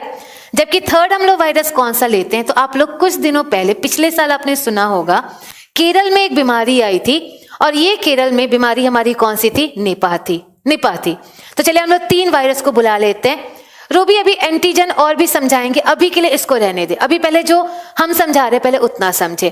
तो चलिए देखें, हमने 3 वायरस को बुलाया, और 3 वायरस हमारा कोविड-19 का आ गया, स्वाइन फ्लू का आ गया, एंड थर्ड हमारा किसका आ गया? थर्ड हमारा निपाह का आ गया। तो आप लोग बता सकते हैं क्या तीनों वायरस का शेप सेम होगा? क्या तीनों वायरस का आकार सेम होगा? तीनों वायरस का आकार सेम नहीं होगा, तीनों अलग अलग होंगे। तो चलिए मान लेते हैं जो हमारा कोविड है, मानना है हम बिल्कुल सही आकार नहीं बता रहे, तो मान लेते हैं जो हमारा कोविड-19 है उस वायरस का आकार इस तरह है, इस तरह का आकार है। जो हमारा स्वाइन फ्लू है, स्वाइन फ्लू वायरस का आकार इस तरह का है, जबकि जो हमारा निपाह है, निपाह का आकार इस तरह का है। तो हमने 3 वायरस को बुला लिया, और 3 वायरस हमारे कौन कौन से हो गए? कोविड का आकार ये हो गया, हमारा स्वाइन फ्लू का आकार ये हो गया, जबकि निपाह का आकार ये हो गया। तो आप लोग फाइनली बता सकते हैं ये तीनों हमारे एंटीजन है कि एंटीबॉडी है? ये तीनों हमारे एंटीजन है कि एंटीबॉडी है? तीनों हमारे क्या होंगे? तीनों एंटीजन है, तीनों वायरस है। और जब तीनों वायरस है मतलब ये तीनों क्या होंगे? एंटीजन। तो जब ये तीनों एंटीजन है, इसके लिए हमारी बॉडी क्या बनाएगी? तो इसके लिए हमारी बॉडी क्या बनाएगी? Antibody, antibody. और तीनों एंटीबॉडी सेम नहीं होगा, तीनों के लिए एंटीबॉडी क्या होगा? अलग अलग, अलग अलग होगा। तो देखिए जो हमारा कोविड-19 के लिए एंटीबॉडी बनेगा बिल्कुल इसी शेप का होगा, इस तरह के शेप का होगा, दोनों का शेप बिल्कुल सेम होगा। और जब दोनों का शेप बिल्कुल सेम हुआ, दोनों एक दूसरे से मिलेंगे और दोनों एक दूसरे को क्या कर देंगे? किल कर देंगे। तो चलिए बताइए क्या यही एंटीबॉडी इसको किल कर सकता है? आप लोग बता सकते क्या यही एंटीबॉडी जो स्क्वायर शेप का एंटीबॉडी है क्या इसमें फिट होगा? आप लोग खुद देखकर बता सकते हैं ये जो स्क्वायर शेप का एंटीबॉडी है क्या ये इसमें फिट होगा? बिल्कुल नहीं होगा, बिल्कुल भी फिट नहीं होगा। तो इसके लिए क्या होगा? इसी आकार का एंटीबॉडी बनेगा, मतलब इसका एंटीबॉडी क्या होगा? अलग होगा। आकार का मतलब सारे वायरस अलग अलग आकार के होते हैं, और जिस आकार के वायरस होते हैं हमारे बॉडी में उसी आकार का एंटीबॉडी भी बनता है, उसी आकार का एंटीबॉडी बनता है। तो तो आप लोग का सिंपली क्या हुआ, जितने भी वायरस होंगे सबका शेप अलग होगा, सबके शेप के अकॉर्डिंग क्या होगा, अलग अलग एंटीबॉडी बनेगा। तो आप लोग यहां से वो देख सकते हैं, ये जो हमारा स्क्वायर शेप का वायरस है, क्या इसमें ये पूरी तरह फिट हो पाएगा? इसमें पूरी तरह फिट नहीं होगा, तो इसके लिए एंटीबॉडी क्या होगा, अलग बनेगा। अब सान्या आप बताएं, क्या ये जो आपका स्फेरिकल एंटीबॉडी है, ये जो स्फेरिकल एंटीबॉडी है, क्या इसमें ये फिट हो जाएगा? थर्ड वाले वायरस में ये फिट हो जाएगा? इसका शेप और इसका शेप, दोनों का शेप बिल्कुल क्या है, अलग है। तो इसको मारने के लिए क्या होगा, बिल्कुल इसी शेप का एंटीबॉडी बनेगा। तो इसको मारने के लिए बिल्कुल इसी शेप का एंटीबॉडी बनेगा और तीनों एक दूसरे से मिलेंगे, तीनों एक दूसरे को क्या कर देंगे, किल कर देंगे। तो आप लोग को यहां से पता चला हर एक वायरस के लिए एंटीबॉडी क्या होगा, अलग अलग होगा। और अलग अलग क्यों होगा, क्योंकि हर एक वायरस का आकार अलग होता है, उसी को मारने के लिए आपका एंटीबॉडी भी क्या होगा, अलग अलग होगा। तो ये होता है आपका हर एक वायरस के लिए अलग अलग एंटीबॉडी होता है। और इसीलिए अगर देखा जाए एंटीजन और एंटीबॉडी का रिलेशन कैसा होगा, एंटीजन और एंटीबॉडी का रिलेशन कैसा होगा, तो इसके रिलेशन को हम लोग क्या बोलते हैं, इसके रिलेशन को बोलते हैं की लॉक रिलेशन। की लॉक रिलेशन, ताला चाबी संबंध। तो जो हमारा एंटीजन और एंटीबॉडी के बीच का संबंध होता है, इस संबंध को हम लोग बोलते हैं ताला चाबी संबंध। तो आप लोग बता सकते हैं what is the meaning of की लॉक रिलेशन? कमल, कुछ हमारे मैक्सिमम वायरस का एंटीबॉडी खुद बन जाता है, लेकिन कुछ ऐसे वायरस है जिसका एंटीबॉडी दवा खाने के बाद बनता है। सबका एंटीबॉडी अपने आप नहीं बनता। नहीं राकेश, मलेरिया वायरस से नहीं होता, प्रोटोजोआ से होता है। समझाएंगे आपको, बीमारी टॉपिक में बताएंगे। तो चलिए बताइए, की लॉक रिलेशन का मतलब क्या होगा? What is the meaning of की लॉक रिलेशन? अभी आप लोग बोलेंगे ताला चाबी संबंध। तो ताला चाबी संबंध का मतलब क्या होगा? चलिए बताइए, ताला चाबी संबंध का मतलब क्या होगा? तो जैसे एक ताले के लिए आपका स्पेसिफिक चाबी होती है, वैसे ही एक आपके एंटीजन को मारने के लिए एक स्पेसिफिक क्या होगा, एंटीबॉडी होगा, एंटीबॉडी होगा। तो आप लोग का जैसे एक स्पेसिफिक ताले के लिए एक स्पेसिफिक चाबी होती है, वैसे एक एंटीजन के लिए स्पेसिफिक क्या होगा, एक स्पेसिफिक आपका एंटीबॉडी होगा जो उसे किल कर देगा। इसलिए हम लोग इसे क्या बोलते हैं, ताला चाबी संबंध, की लॉक रिलेशन। तो थोड़ा बहुत आप लोग चलिए लिखा हुआ नोट्स चाहिए, कोशिश करेंगे कि हम खुद बनाकर आप लोग को भेज दे। तो चलिए बताइए, फाइनली बताइए, क्या सारे वायरस एक ही एंटीबॉडी से मरेंगे? मास्टर चाबी नहीं, इसका मास्टर चाबी नहीं होता, इसमें कोई मास्टर चाबी नहीं होता। तो आप लोग फाइनली बता सकते हैं, क्या सारे वायरस एक ही एंटीबॉडी से मरेंगे कि अलग अलग एंटीबॉडी से? और अलग अलग एंटीबॉडी से मरते हैं, इसलिए इस इम्यूनिटी को हम लोग क्या बोलते हैं, एडवांस इम्यूनिटी, एडवांस इम्यूनिटी। तो यहां तक थोड़ा बहुत आप लोग को समझ आ गया होगा। अब हम आपको लास्ट क्या समझाएंगे, तो अब लास्ट हम आपको समझाएंगे कि इसमें मोनोसाइट और लिम्फोसाइट का रोल क्या होता है। मोनोसाइट और लिम्फोसाइट क्या काम करेंगे? कौशल एक बार क्वेश्चन पूछे, हमने ध्यान नहीं दिया होगा। तो देखिए आप लोग, इसमें क्या मोनोसाइट और लिम्फोसाइट का क्या रोल होगा? तो देखिए ये हमारा एक WBC है, और बताइए ये कौन सा WBC होना चाहिए? साइज के अकॉर्डिंग ही बता सकते हैं, साइज के अकॉर्डिंग ये कौन सा WBC होना चाहिए? ये सबसे छोटा WBC है कि सबसे बड़ा? सबसे बड़ा। और जब ये हमारा सबसे बड़ा WBC है, मतलब ये हमारा WBC कौन सा होगा, मोनोसाइट, मोनोसाइट। तो ये क्या हो गया, सबसे बड़ा हमारा WBC ये हो गया मोनोसाइट। सेकंड देखे, सेकंड हमारा WBC कौन सा होगा? तो जो हमारा सेकंड WBC है ये हमारा सबसे छोटा WBC होगा, और ये WBC हमारा कौन सा होगा, लिम्फोसाइट, लिम्फोसाइट। तो चलिए अब आप लोग इसके बाद थोड़ा ध्यान से समझे। वायरस के बारे में बताएंगे, प्लेग वायरस के भी बारे में बताएंगे, लेकिन उसमें डिजीज टॉपिक में, जब बीमारी टॉपिक आएगा तब वायरस पढ़ाएंगे। अभी वायरस हम आपको पढ़ा नहीं रहे, अभी WBC पढ़ा रहे हैं। तो सारी बीमारियों के बारे में बताएंगे, सारे वायरस के बारे में बताएंगे, लेकिन उसके लिए आपको टॉपिक आना चाहिए डिजीज टॉपिक। हम लोग रोग टॉपिक में सबके बारे में डिस्कस करेंगे। तो चलिए देखिए, यहाँ पर आपका एक छोटा WBC है, और ये छोटा WBC हमारा कौन सा हो गया, ये हो गया लिम्फोसाइट, लिम्फोसाइट। तो अब आप लोग इसको समझे, और यहां से क्वेश्चन एक बनता है, और क्वेश्चन क्या पूछा जाता है? सबसे पहला क्वेश्चन पूछा जाता है, एंटीबॉडी हमारे कौन से WBC पर बनता है? एंटीबॉडी हमारे कौन से WBC पर बनता है? तो आप लोग बताइए, एंटीबॉडी हमारे कौन से WBC पर बनता होगा? उन तीनों पर तो बनेगा नहीं, इन्हीं दोनों में से किसी पर बनेगा। और कहां पर बनता है? तो देखिए, जो हमारा एंटीबॉडी है, एंटीबॉडी कहां पर बनता है? हमारा एंटीबॉडी बनता है लिम्फोसाइट पर। यह चीज हमेशा याद रखिएगा, जो हमारा एंटीबॉडी है, एंटीबॉडी का फॉर्मेशन हमारे कौन से सेल करता है? Lymphocyte, lymphocyte. और ये क्वेश्चन कई बार पूछा जा चुका है, इसलिए आप लोग को हमेशा याद रखना है कि एंटीबॉडी हमेशा कहां से बनता है? लिम्फोसाइट से, लिम्फोसाइट से। तब हम आपको समझाते हैं, और समझाने के लिए आपको एक घर का एग्जाम्पल देते हैं। अच्छा ये बताएं, जब आप लोग को किसी को मारना होता है, किसी को भी मारना हो, आप लोग उसे घर बुलाकर मारते हैं कि बाहर जाकर मारते हैं? और इसका आंसर बहुत लोग देंगे। चलिए बताइए, आपको जब भी किसी को मारना हो, आप लोग उसे घर बुलाकर मारते हैं कि बाहर जाकर मारते हैं? बता सकते हैं आप लोग? जब भी किसी को मारना हो, हम लोग उसे घर बुलाकर तो मारेंगे नहीं। अगर घर बुलाकर मारे, हमारे पेरेंट्स हमें मारने लगेंगे, तो उसे मारने के लिए क्या होगा? हमें बाहर जाकर मारना होगा। सबसे अच्छा तरीका आपका बाहर जाकर मारना होगा। अच्छा, घर बुलाकर, अच्छा आप कभी नहीं मारते, वैसे हम भी कभी किसी को नहीं मारते, लेकिन फिर भी अगर ऐसा कभी कंडीशन आए तो ज्यादा अच्छा आपका क्या होगा? बाहर जाकर मारना, बाहर जाकर मारना होगा। तो देखिए, ये जो आपका एंटीबॉडी है, एंटीबॉडी को भी तो एंटीजन को मारना है, एंटीबॉडी इसको भी तो एंटीजन को मारना है। और जब इसे एंटीजन को मारना है, क्या ये एंटीजन को अपने घर बुलाकर मारेगा? ये एंटीबॉडी अपने घर में है, लिम्फोसाइट के अंदर है, लिम्फोसाइट इसका घर है, तो एंटीबॉडी अपने घर के अंदर है। एंटीबॉडी को मारना किसको है? एंटीबॉडी को, आपके एंटीजन को मारना है, एंटीजन को मारना है। तो क्या ये एंटीजन को अपने पास बुला बुला कर मारेगा या उसके घर जाकर मारेगा? उसके घर जाकर मारेगा, मतलब जहां पर वायरस होगा वहां जाकर मारेगा। और वहां जाकर मारने के लिए इसे अपने घर से बाहर निकलना होगा कि नहीं होगा? वहां जाकर मारने के लिए इसे अपने घर से बाहर निकलना होगा। और देखिए, इसे अपने घर से बाहर निकलने के लिए आप लोग भी, अपने किसी को भी मारना हो, आप लोग भी कब घर से बाहर निकलते हैं? जब आपका जिसको भी मारना है वो बाहर निकला हो, आपका दोस्त फोन करके बोलता है कि वो बाहर निकल चुका है, और जैसे वो आपको कॉल आया, आप लोग जाते हैं उसको मार देते हैं।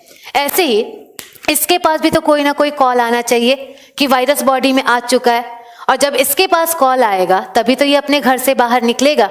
तो देखिए होता क्या है, इसको कॉल करने का काम कौन करता है? तो इसको कॉल करने का काम कौन करेगा? Monocyte, monocyte. तो देखिए, जैसे ही हमारे बॉडी में कोई वायरस आया, कोई विषाणु आया, तो जैसे मान ले आपके बॉडी में कोई भी वायरस आया, कोई भी विषाणु आया, इस विषाणु को सबसे पहले कौन पहचानता है? तो इस विषाणु को सबसे पहले मोनोसाइट पहचानता है। तो याद रखिएगा, जैसे कोई वायरस आया, सबसे पहले वायरस को कौन पहचानेगा? आपका मोनोसाइट पहचानेगा। और जैसे ही मोनोसाइट ने वायरस को पहचाना, इसलिए आपके मोनोकॉलिंग लिम्फो, बड़ा अच्छा आंसर था, मोनोकॉलिंग लिम्फो, अच्छा था। तो चले देखे, जैसे विषाणु को इसने मोनोसाइट ने पहचाना, अब ये कॉल, तो इसके पास फोन तो होगा नहीं, तो ये आपका इसको कॉल करने के लिए यहाँ पर एक केमिकल बनाएगा, एक केमिकल बनाएगा। तो देखे, मोनोसाइट को बताना है इसको कि वायरस आ चुका है, तो ये एक केमिकल बनाएगा, और यहां से आपका एक रसायन बनता है। इस रसायन का नाम क्या होता है? साइटोकाइन। इस आपका रसायन का नाम होता है साइटोकाइन। तो पहले तो आप लोग ये बताइए, साइटोकाइन कब बनेगा? साइटोकाइन कब बनेगा? वायरस आने पर कि बिना वायरस के? आप लोग बता सकते हैं साइटोकाइन कब बनेगा? वायरस आने पर कि बिना वायरस के? तो जब वायरस आया तब हमारा क्या बना? Cytokine, cytokine. और ये साइटोकाइन कहां से बना? मोनोसाइट से। तो जैसे ही साइटोकाइन आपका मोनोसाइट से बना, ये कहां पहुंचेगा? लिम्फोसाइट पे पहुंचेगा। और जैसे ही लिम्फोसाइट पे पहुंचा, सुमित आपका भी आंसर हम आपको देंगे, पहले इसको देखिए। जैसे ये साइटोकाइन लिम्फोसाइट पे पहुंचा, अब लिम्फोसाइट को ही पता चल चुका है कि वायरस आ चुका है, इसको ही पता चल चुका है वायरस आ चुका है।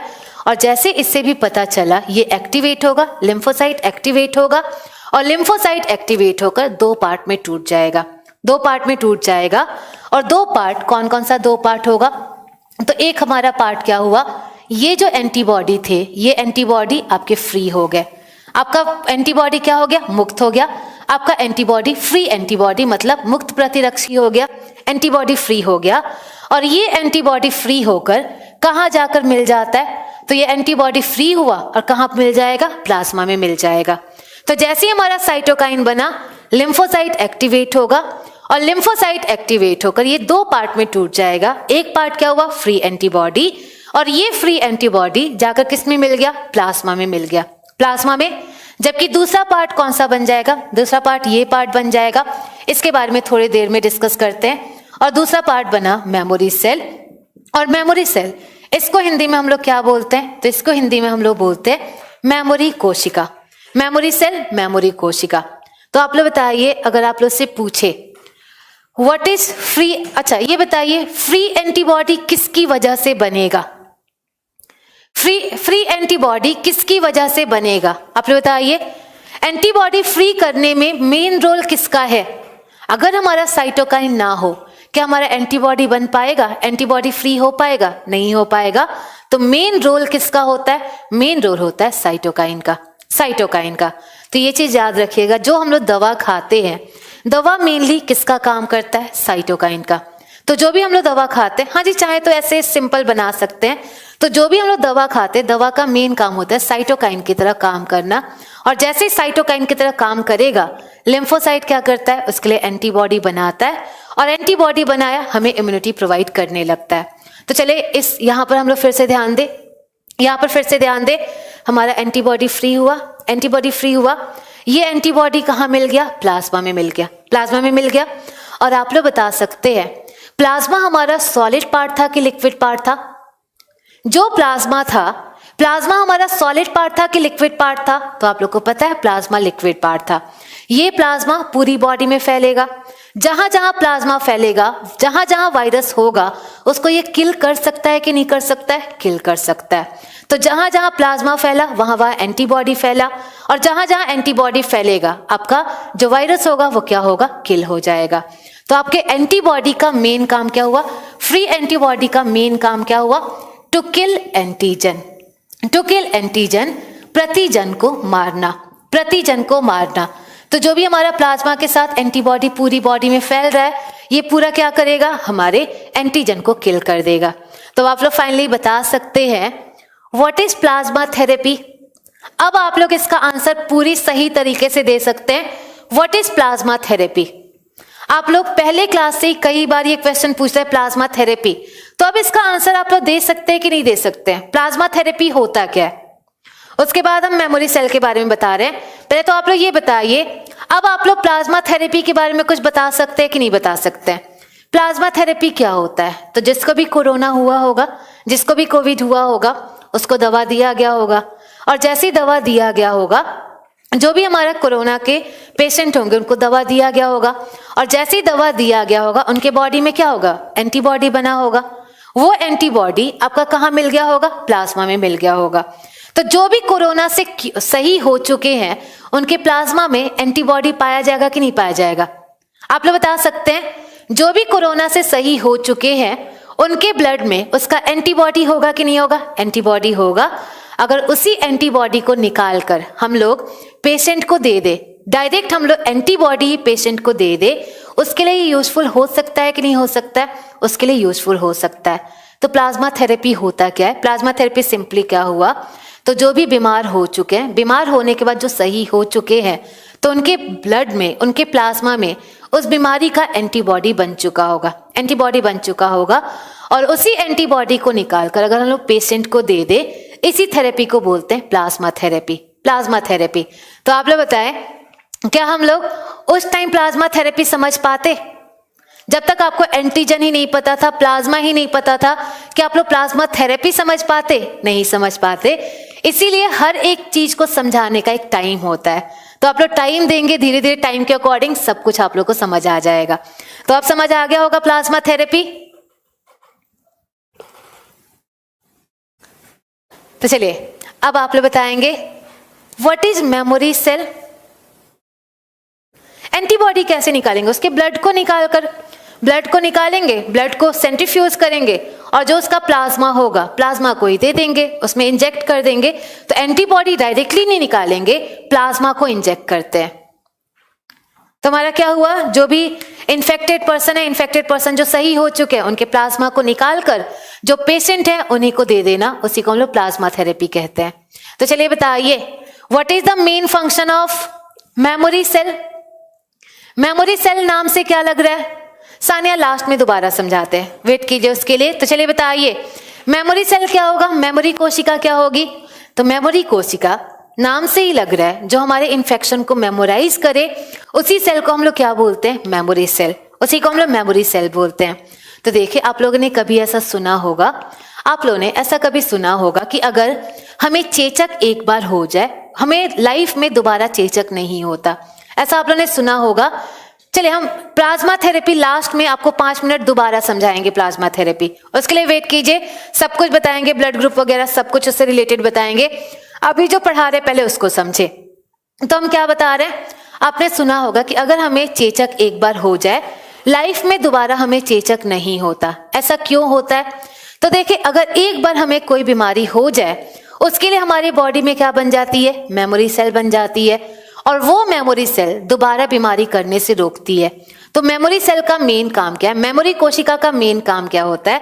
तो मेमोरी कोशिका का मेन काम है, कोई बीमारी एक वायरस से होने वाली बीमारी आपकी दोबारा ना हो, उसी को रोकने का काम कौन करता है? Memory cell. आशुतोष बिल्कुल आप सही बोल रहे हैं कि 2 बार हो चुका होगा। ऐसा होता है क्योंकि जो हमारा चिकन पॉक्स होता है, जो चेचक होता है, चिकन पॉक्स एक तरह का होता ही नहीं है, वो 2 तरह का होता है। और 2 तरह का हमारा कौन कौन सा होता है? चिकन पॉक्स होता है, स्मॉल पॉक्स होता है, काउ पॉक्स, 3 तरह का होता है। तो चेचक, अगर हम लोग वायरस सिर्फ नॉर्मल चेचक बोले, वो 3 बार हो सकता है, क्योंकि जो चेचक है वो 3 तरह के वायरस से होता है।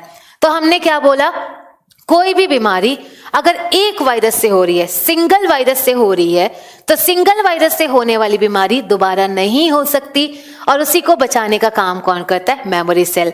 और बिल्कुल आप लोगों ने सही समझा, जो कोरोना है, अगर कोरोना एक बार हो जाए, कोरोना दोबारा नहीं हो सकता है। कोरोना दोबारा नहीं हो सकता। और कोरोना दोबारा क्यों नहीं हो सकता? किसके कारण? मेमोरी सेल के कारण। तो मेमोरी सेल का मेन, हाँ जी बिल्कुल, दूसरी बार नहीं होगा। तो आप लोग के मेमोरी सेल का मेन काम ही क्या हुआ? तो मेमोरी सेल का मेन काम हुआ, जो भी बीमारी एक वायरस से हो, वो लाइफ में सिर्फ एक बार होती है, और उसी को आपका कंट्रोल करने का काम कौन करता है? Memory cell. Memory cell, memory कोशिका।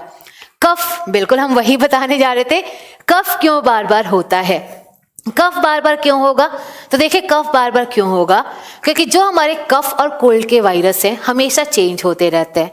आपका हर सीजन में आप लोग का जो कफ और कोल्ड के वायरस है, वो क्या होंगे? चेंज होते रहेंगे। तो जब हर बार वायरस चेंज हो रहे हैं, क्या मेमोरी सेल हमारा उसके लिए काम करेगा? वायरस हर बार चेंज हो रहे हैं, और जब हर बार चेंज हो रहा है, मतलब आप लोग का कफ जो है वो दोबारा आप लोग का बार बार हो सकता है। हर्ड इम्यूनिटी यही होता है, हमारी बॉडी किसी भी बीमारी के लिए एंटीबॉडी बना ले, इसी को हम लोग क्या बोलते हैं? Herd immunity. देखिए, सेकेंड टाइम कोरोना किसको हो रहा है? जिसका कोरोना एक टाइम में पूरी तरह खत्म नहीं हो रहा है, उसको दोबारा इन्फेक्शन। जैसे कई बार ऐसा होता है, हमारे बॉडी में वायरस है लेकिन टेस्ट में वो नेगेटिव आ जाता है। ऐसा होता है कि हमारे बॉडी में वायरस है लेकिन टेस्ट में नेगेटिव आ जाए, तो क्या होता है? दोबारा वही वायरस आपका जो है वो सिम्टम दे सकता है। लेकिन अगर एक बार वायरस पूरी तरह खत्म हो गया, वो दोबारा कभी आपको सिम्टम नहीं दे सकता है। तो दोबारा इसलिए होता है क्योंकि वायरस के कुछ पार्ट आपकी बॉडी में रह जाते हैं। इसलिए लास्ट क्लास में बताए थे इम्यूनिटी को स्ट्रांग कैसे बनाते हैं। हाँ जी, सारी बीमारी अलग अलग वायरस की वजह से होती है। तो आप लोग को पता चला फाइनली हर्ड इम्यूनिटी क्या है। तो हमारी बॉडी आपका इम्यूनिटी बना ले, वही हमारा क्या होता है? Herd immunity. तो आप लोग को यहाँ पे क्लियर हुआ, जो भी बीमारी एक वायरस से हो, सिंगल वायरस से, वो आपका एक ही बार होता है, और उसी को आपका खत्म करने का काम कौन करता है? Memory cell. Memory cell. तो ये हो गया आपका मेमोरी सेल का काम। दोबारा आपको वही बीमारी ना हो, उसी को बचाता है आप लोग का मेमोरी सेल। तो मेमोरी सेल का मेन काम क्या हुआ? इसका मेन काम हुआ to memorize infection. To memorize infection, सारे संक्रमण को याद रखना, सारे संक्रमण को याद रखना।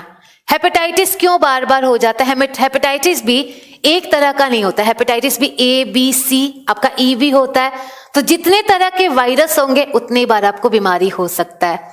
तो आपके अभी तो बताया प्रयाग, कोल्ड और फीवर के क्या होते हैं? आप लोग के वायरस हर बार चेंज हो जाते हैं, और जब हर बार चेंज हो जाते हैं मतलब बीमारी भी क्या हो सकती है, बार बार हो सकती है। हाँ, दूसरी वायरस से हो सकती है।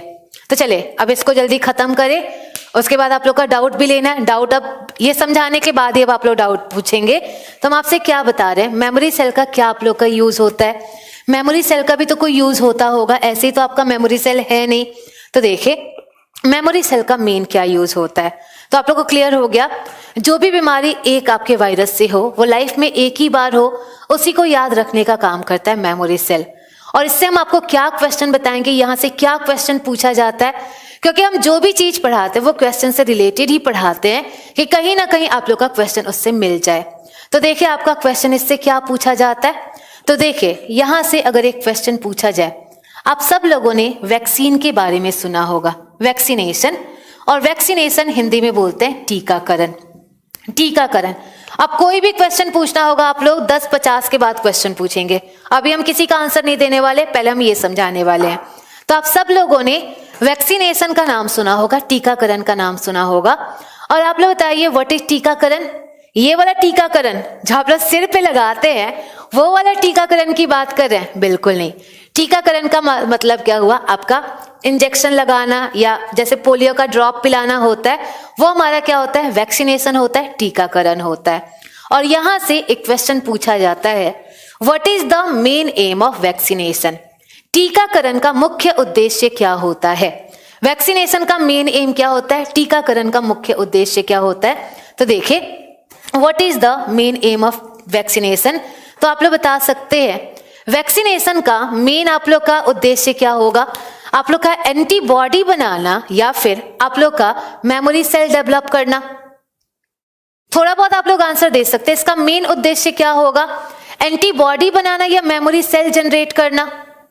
तो चलिए जब तक आप लोग सोच रहे हैं तब तक हम वैक्सीनेशन के बारे में बताते हैं, टीकाकरण, टीका के बारे में बताते हैं। तो चलिए पहले टीका की डिस्कवरी बता दे क्या होता है। तो जो हमारा वैक्सीन है, सबसे पहला वैक्सीन हमारा किसका बना था, सबसे पहला टीका हमारा किसका बना था। तो पहला जो वैक्सीन बना था ये हमारे स्मॉल पॉक्स का बना था। चेचक का एक फॉर्म है जिसको हम लोग बोलते हैं स्मॉल पॉक्स। तो पहला जो वैक्सीन बना था ये हमारा बना था स्मॉल पॉक्स का। और इसको डिस्कवर किसने किया था, पहला वैक्सीन बनाया किसने था। तो पहला जो वैक्सीन था वो बनाया था एडवर्ड जेनर ने। एडवर्ड जेनर नाम के साइंटिस्ट है जिन्होंने सबसे पहला आप लोग का वैक्सीन बनाया स्मॉल पॉक्स का, चेचक का। और इसीलिए एडवर्ड जेनर को हम लोग क्या बोलते हैं, एडवर्ड जेनर को हम लोग बोलते हैं father of vaccination. Father of vaccination, टीकाकरण के जनक। तो जो हमारे एडवर्ड जेनर हैं, एडवर्ड जेनर को हम लोग बोल सकते हैं टीकाकरण के जनक। तो इन्होंने सबसे पहले वैक्सीन बनाया, इसलिए इनको हम बोल देंगे फादर ऑफ वैक्सीनेशन। या आप लोग का वैक्सीन लगाने से इम्यूनिटी बनती है, प्रतिरोधक क्षमता बनती है, और प्रतिरोधक क्षमता बनने के कारण इनको नेक्स्ट हम लोग नाम क्या देते हैं, father of immunology. Father of immunology. तो इनका दो नाम है, एडवर्ड जेनर का दो नाम है। और एडवर्ड जेनर को हम लोग दो नाम से जानते हैं, पहला फादर ऑफ वैक्सीनेशन, जबकि दूसरा हमारा क्या होता है, दूसरा होता है फादर ऑफ इम्यूनोलॉजी। तो देखिए व्हाट इज वैक्सीन। वैक्सीन क्या होता है, पहले इसको ध्यान से समझे, दोबारा आप लोग पूछ सकते हैं लेकिन पहले समझने के बाद। तो चलिए पहले समझे वैक्सीन होता क्या है, व्हाट इज टीका। तो देखिए वैक्सीन होता क्या है, वैक्सीन हमेशा वही वायरस होता है जिससे बीमारी होती है, जिससे भी बीमारी होती है उसी वायरस को हम लोग लेकर वैक्सीन बनाते हैं। जैसे जब एडवर्ड जेनर ने वैक्सीन बनाया होगा, एडवर्ड जेनर ने किसका वैक्सीन बनाया था, स्मॉल पॉक्स का, स्मॉल पॉक्स का। तो एडवर्ड जेनर क्या किए होंगे, एडवर्ड जेनर आपके स्मॉल पॉक्स के वायरस को लिए होंगे। सबसे पहले स्मॉल पॉक्स के वायरस को उन्होंने निकाला, और जैसे स्मॉल पॉक्स के वायरस को निकाला, इसी स्मॉल पॉक्स के वायरस से हम वैक्सीन बनाते हैं। कैसे वैक्सीन बनाएंगे, तो ये जो हमारा स्मॉल पॉक्स का वायरस है, सबसे पहले हम इसे क्या कर देंगे, डीएक्टिवेट कर देंगे। इसमें कुछ प्रोटीन पाए जाते हैं, उसी प्रोटीन को निकाल देंगे, यही हमारा क्या होगा, डीएक्टिवेट हो जाएगा। तो पहला, सबसे पहला अगर पूछे व्हाट इज वैक्सीन, वैक्सीन है क्या, तो वैक्सीन सेम वही वायरस होता है जो बीमारी कॉज करता है। जो भी बीमारी कॉज करने वाला वायरस है वही हमारा वैक्सीन भी बनाता है। तो हम लोग क्या करेंगे, जिस भी बीमारी का वायरस, जिस भी बीमारी का वैक्सीन बनाना होगा, सबसे पहले उसका वायरस लेते हैं और उस वायरस का जो सबसे खतरनाक पार्ट होता है उसको हम लोग डीएक्टिवेट कर देते हैं। डीएक्टिवेट किए और फिर इसी हम लोग वायरस को शरीर के अंदर इंजेक्ट कर देते हैं। तो उसका जो भी खतरनाक पार्ट है, जो भी बीमारी करने वाला पार्ट है, उसको हमने क्या कर दिया, बाहर निकाला, और जो हमारा बचा हुआ वायरस है उसको बॉडी के अंदर कुछ दवा में मिलाकर शरीर के अंदर इंजेक्ट कर दिया गया। अब देखें, अब हम जैसे ही वैक्सीन को इंजेक्ट करेंगे, हमारे बॉडी में वायरस जा रहा है कि नहीं जा रहा है? आप लोग यहां से देख रहे हैं, वही वायरस जा रहा है कि नहीं जा रहा है? हम लोग क्या करें, उसी वायरस को डीएक्टिवेट करके शरीर में डाल रहे हैं। तो जैसे हमने इंजेक्शन लगाया, आपका क्या हुआ, वही जो वायरस है वो वायरस आपके बॉडी के अंदर गया, सेम वायरस आपके बॉडी के अंदर गया। और जैसे ही सेम वायरस आपके बॉडी के अंदर जाएगा, ये सारा आपका प्रोसेस होगा जो अभी मोनोसाइट लिम्फोसाइट वाला बताया आप लोग का, उसमें एंटीबॉडी बनेगा कि नहीं बनेगा? याद कीजिए, जो दो पार्ट में टूट रहा है, इस वायरस के लिए एंटीबॉडी तो बनेगा, साथ साथ इसका मेमोरी सेल बनेगा कि नहीं बनेगा? साथ साथ इसका मेमोरी सेल भी बन जाएगा। और जैसे इसका एक बार मेमोरी सेल बना, इस वायरस के लिए एक बार मेमोरी सेल बना, क्या दोबारा ये वायरस हमारे शरीर को इन्फेक्ट कर सकता है? नहीं कर सकता है। तो देखें, जैसे ही हमारा डीएक्टिवेटेड स्मॉल पॉक्स का वायरस गया, हमारा लिम्फोसाइट क्या होगा, इसका लिम्फोसाइट क्या होगा, एंटीबॉडी में फ्री हो जाएगा, साथ साथ हमारा क्या बन जाएगा, मेमोरी सेल बन जाएगा। और जैसे एक बार मेमोरी सेल बना, क्या दोबारा ये वायरस हमें बीमारी कॉज कर पाएगा? नहीं कर पाएगा। तो फाइनली अब आप लोग बता सकते हैं, what is the main aim of vaccination? What is the main aim of vaccination? Antibody बनाना या मेमोरी सेल डेवलप करना? मेमोरी सेल डेवलप करना। तो याद रखिएगा, आप लोग का वैक्सीनेशन का मेन काम क्या हुआ, मेन एम क्या हुआ? To generate memory cell. To generate memory cell, memory कोशिका को विकसित करना, मेमोरी कोशिका को विकसित करना। तो समझ आया वैक्सीन होता क्या है? पोलियो का डोज बार बार इसलिए पिलाया जाता है क्योंकि पोलियो का वायरस हमारे शरीर में दो तरह का होता है। एक बार जब हम लोग डोज देते हैं, एक डीएक्टिवेट होता है, दूसरा एक्टिवेट हो जाता है। ऐसे ही करते करते बार बार देने के वजह से आप लोग का बार बार इसीलिए डोज देना पड़ता है कि दोनों को साथ में डीएक्टिवेट किया जा सके। हाँ जी, आप लोग का बिल्कुल। वैक्सीनेशन के बाद फीवर क्यों होगा? तो आप लोग का फीवर होना पता है क्या बताता है? अगर आपको फीवर हो रहा है, फीवर बताता है कि आपकी बॉडी इम्यूनिटी प्रोड्यूस कर रही है। फीवर होने का मतलब है बॉडी इम्यूनिटी प्रोड्यूस कर रही है। तो जैसे ही शरीर में ये वायरस गया, बॉडी इम्यूनिटी प्रोड्यूस करेगी, तभी तो ये सारा प्रोसेस होगा। और ये सारा प्रोसेस होना क्या बता रहा है? इम्यूनिटी प्रोड्यूस हो रही है। और इम्यूनिटी प्रोड्यूस होने के टाइम आप लोग को फीवर हो जाता है। अच्छा, इतना इजी लग रहा है, इतना इजी होता तो हर बीमारी की तुरंत वैक्सीन नहीं बन जाती। ये तो हमने सिंपल फॉर्म में बता दिया, लेकिन इतना आसान नहीं होता आप लोग का वैक्सीन बनाना। वैक्सीन बनाना बहुत डिफिकल्ट होता है।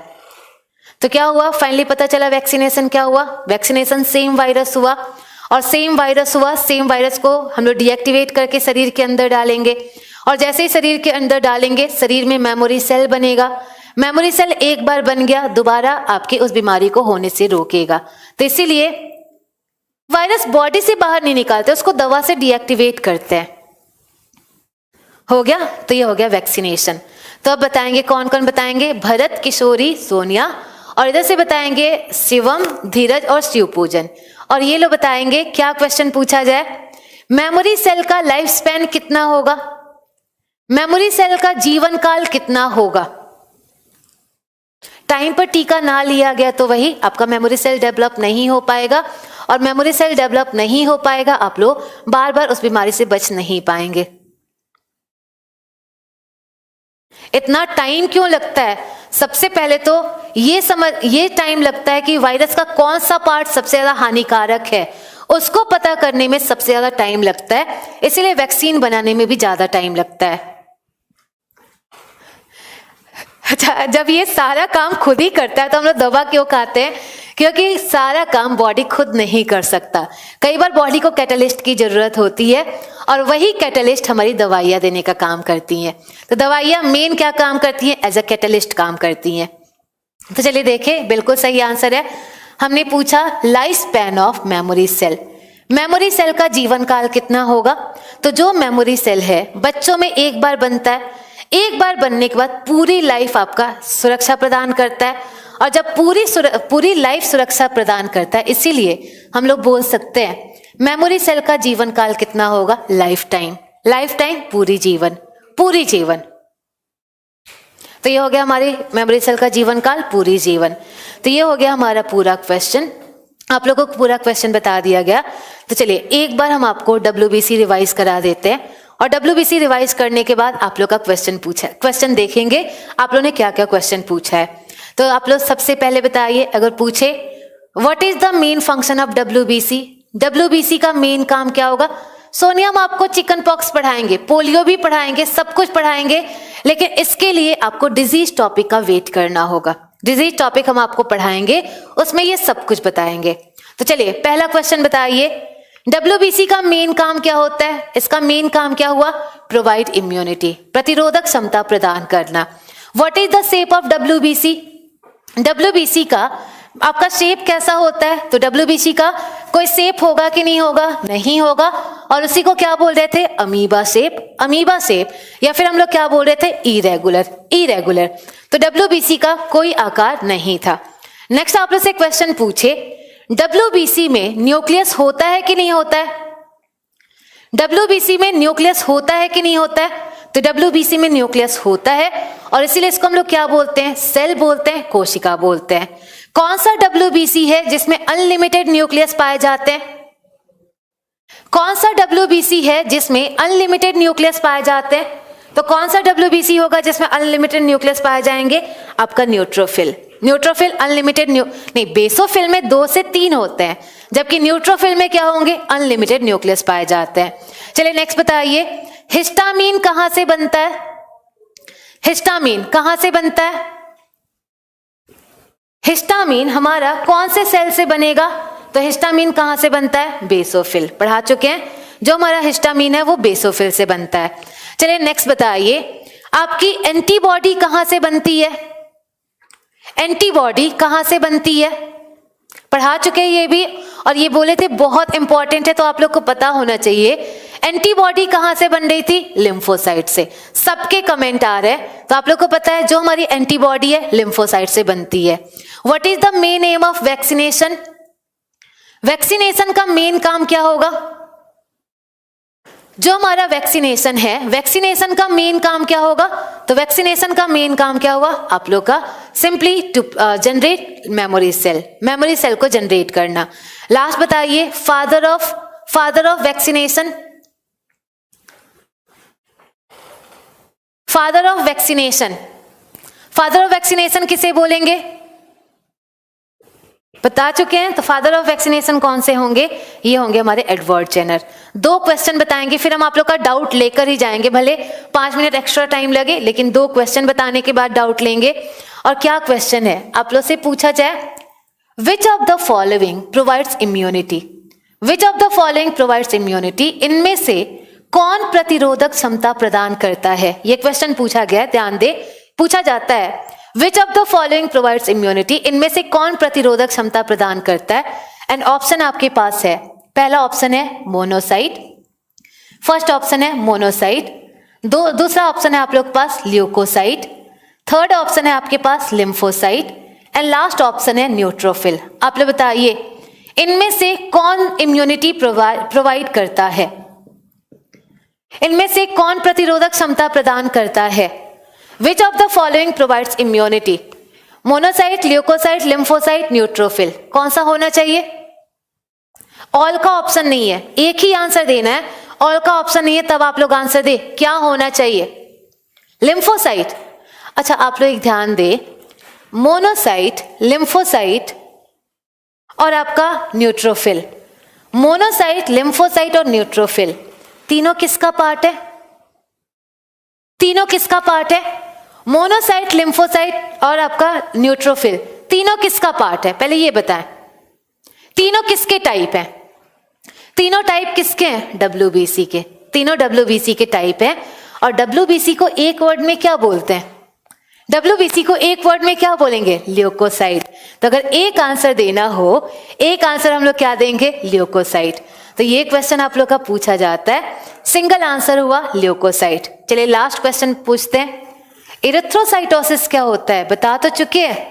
चलिए लास्ट क्वेश्चन पूछेंगे, और ये कई बार पूछा जा चुका है। चलिए इसको हम लोग नेक्स्ट क्लास में डिस्कस करेंगे, एड्स वायरस के बारे में नेक्स्ट क्लास में डिस्कस करेंगे। तब तक आप लोग क्वेश्चन पूछे, जल्दी से क्वेश्चन पूछे। अच्छा, एक था आप लोग का एक क्वेश्चन ये था कि प्लाज्मा थेरेपी को दोबारा समझाया जाए। तो प्लाज्मा थेरेपी क्या होता है, ध्यान से समझे। प्लाज्मा थेरेपी अभी हमने बताया, जब भी हमें कोई भी बीमारी होती है, बीमारी के बाद क्या होता है, हमारे शरीर में उसके लिए एंटीबॉडी बन जाती है। कोरोना भी होगा, कोरोना के लिए भी हमारे बॉडी में, जब हम लोग सही हो जाएंगे, हमारे बॉडी में एंटीबॉडी बन जाएगा। तो हम लोग क्या करें, अगर मान ले किसी को भी कोरोना हुआ है, वो सही हो चुका है, उसके प्लाज्मा में एंटीबॉडी प्रेजेंट होगा, उसके ब्लड को निकालेंगे, ब्लड को निकालकर प्लाज्मा उससे अलग कर लेंगे और सेम ग्रुप के पर्सन को, जैसे किसी का ए हुआ तो ए वाले को, बी हुआ बी वाले को हम लोग क्या कर दे, वो प्लाज्मा प्रोवाइड कर दे। तो अगर हम लोग किसी पेशेंट को प्लाज्मा प्रोवाइड कर रहे हैं, प्लाज्मा में आप लोग का एंटीबॉडी है कि नहीं है, प्लाज्मा में एंटीबॉडी है, वो एंटीबॉडी जाकर पेशेंट को आपका सही कर सकता है। इसी प्रोसेस को हम लोग क्या बोलते हैं, प्लाज्मा थेरेपी। तो क्योर वाले पर्सन का प्लाज्मा को लेकर आपके पेशेंट में डाल देना ताकि उसमें भी एंटीबॉडी डेवलप हो जाए, इसी को हम लोग प्लाज्मा थेरेपी बोलते हैं। और कोई क्वेश्चन? किस केस में एंटीजन एंटीबॉडी को किल नहीं कर सकता, वो डिपेंड करता है। पोलियो छोटी बच्चों की मात्रा डाला जाता है। पोलियो जो भी आपका वैक्सीन होता है, वैक्सीन का एक लाइफ होता है, एक टाइम होता है, कितने ही टाइम पर देने पर आपका वो सही कर सकता है, इसलिए उसी टाइम पर वो आपका देना चाहिए। हाँ जी, ब्लड ग्रुप सेम होना चाहिए। कोविड का वैक्सीन कब आएगा नहीं पता।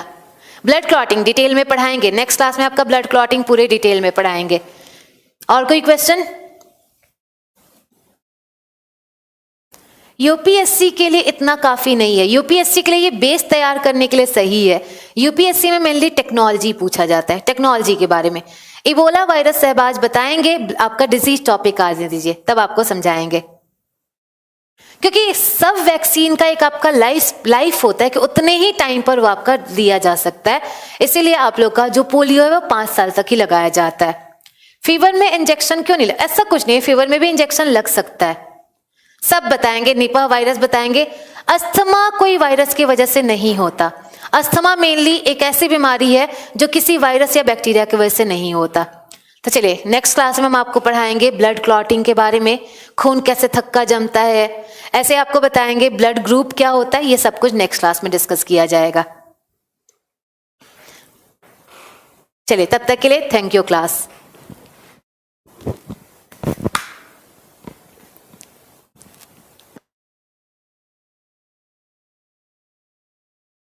किसी के कमेंट ब्लॉक नहीं होते, सबके कमेंट आते हैं।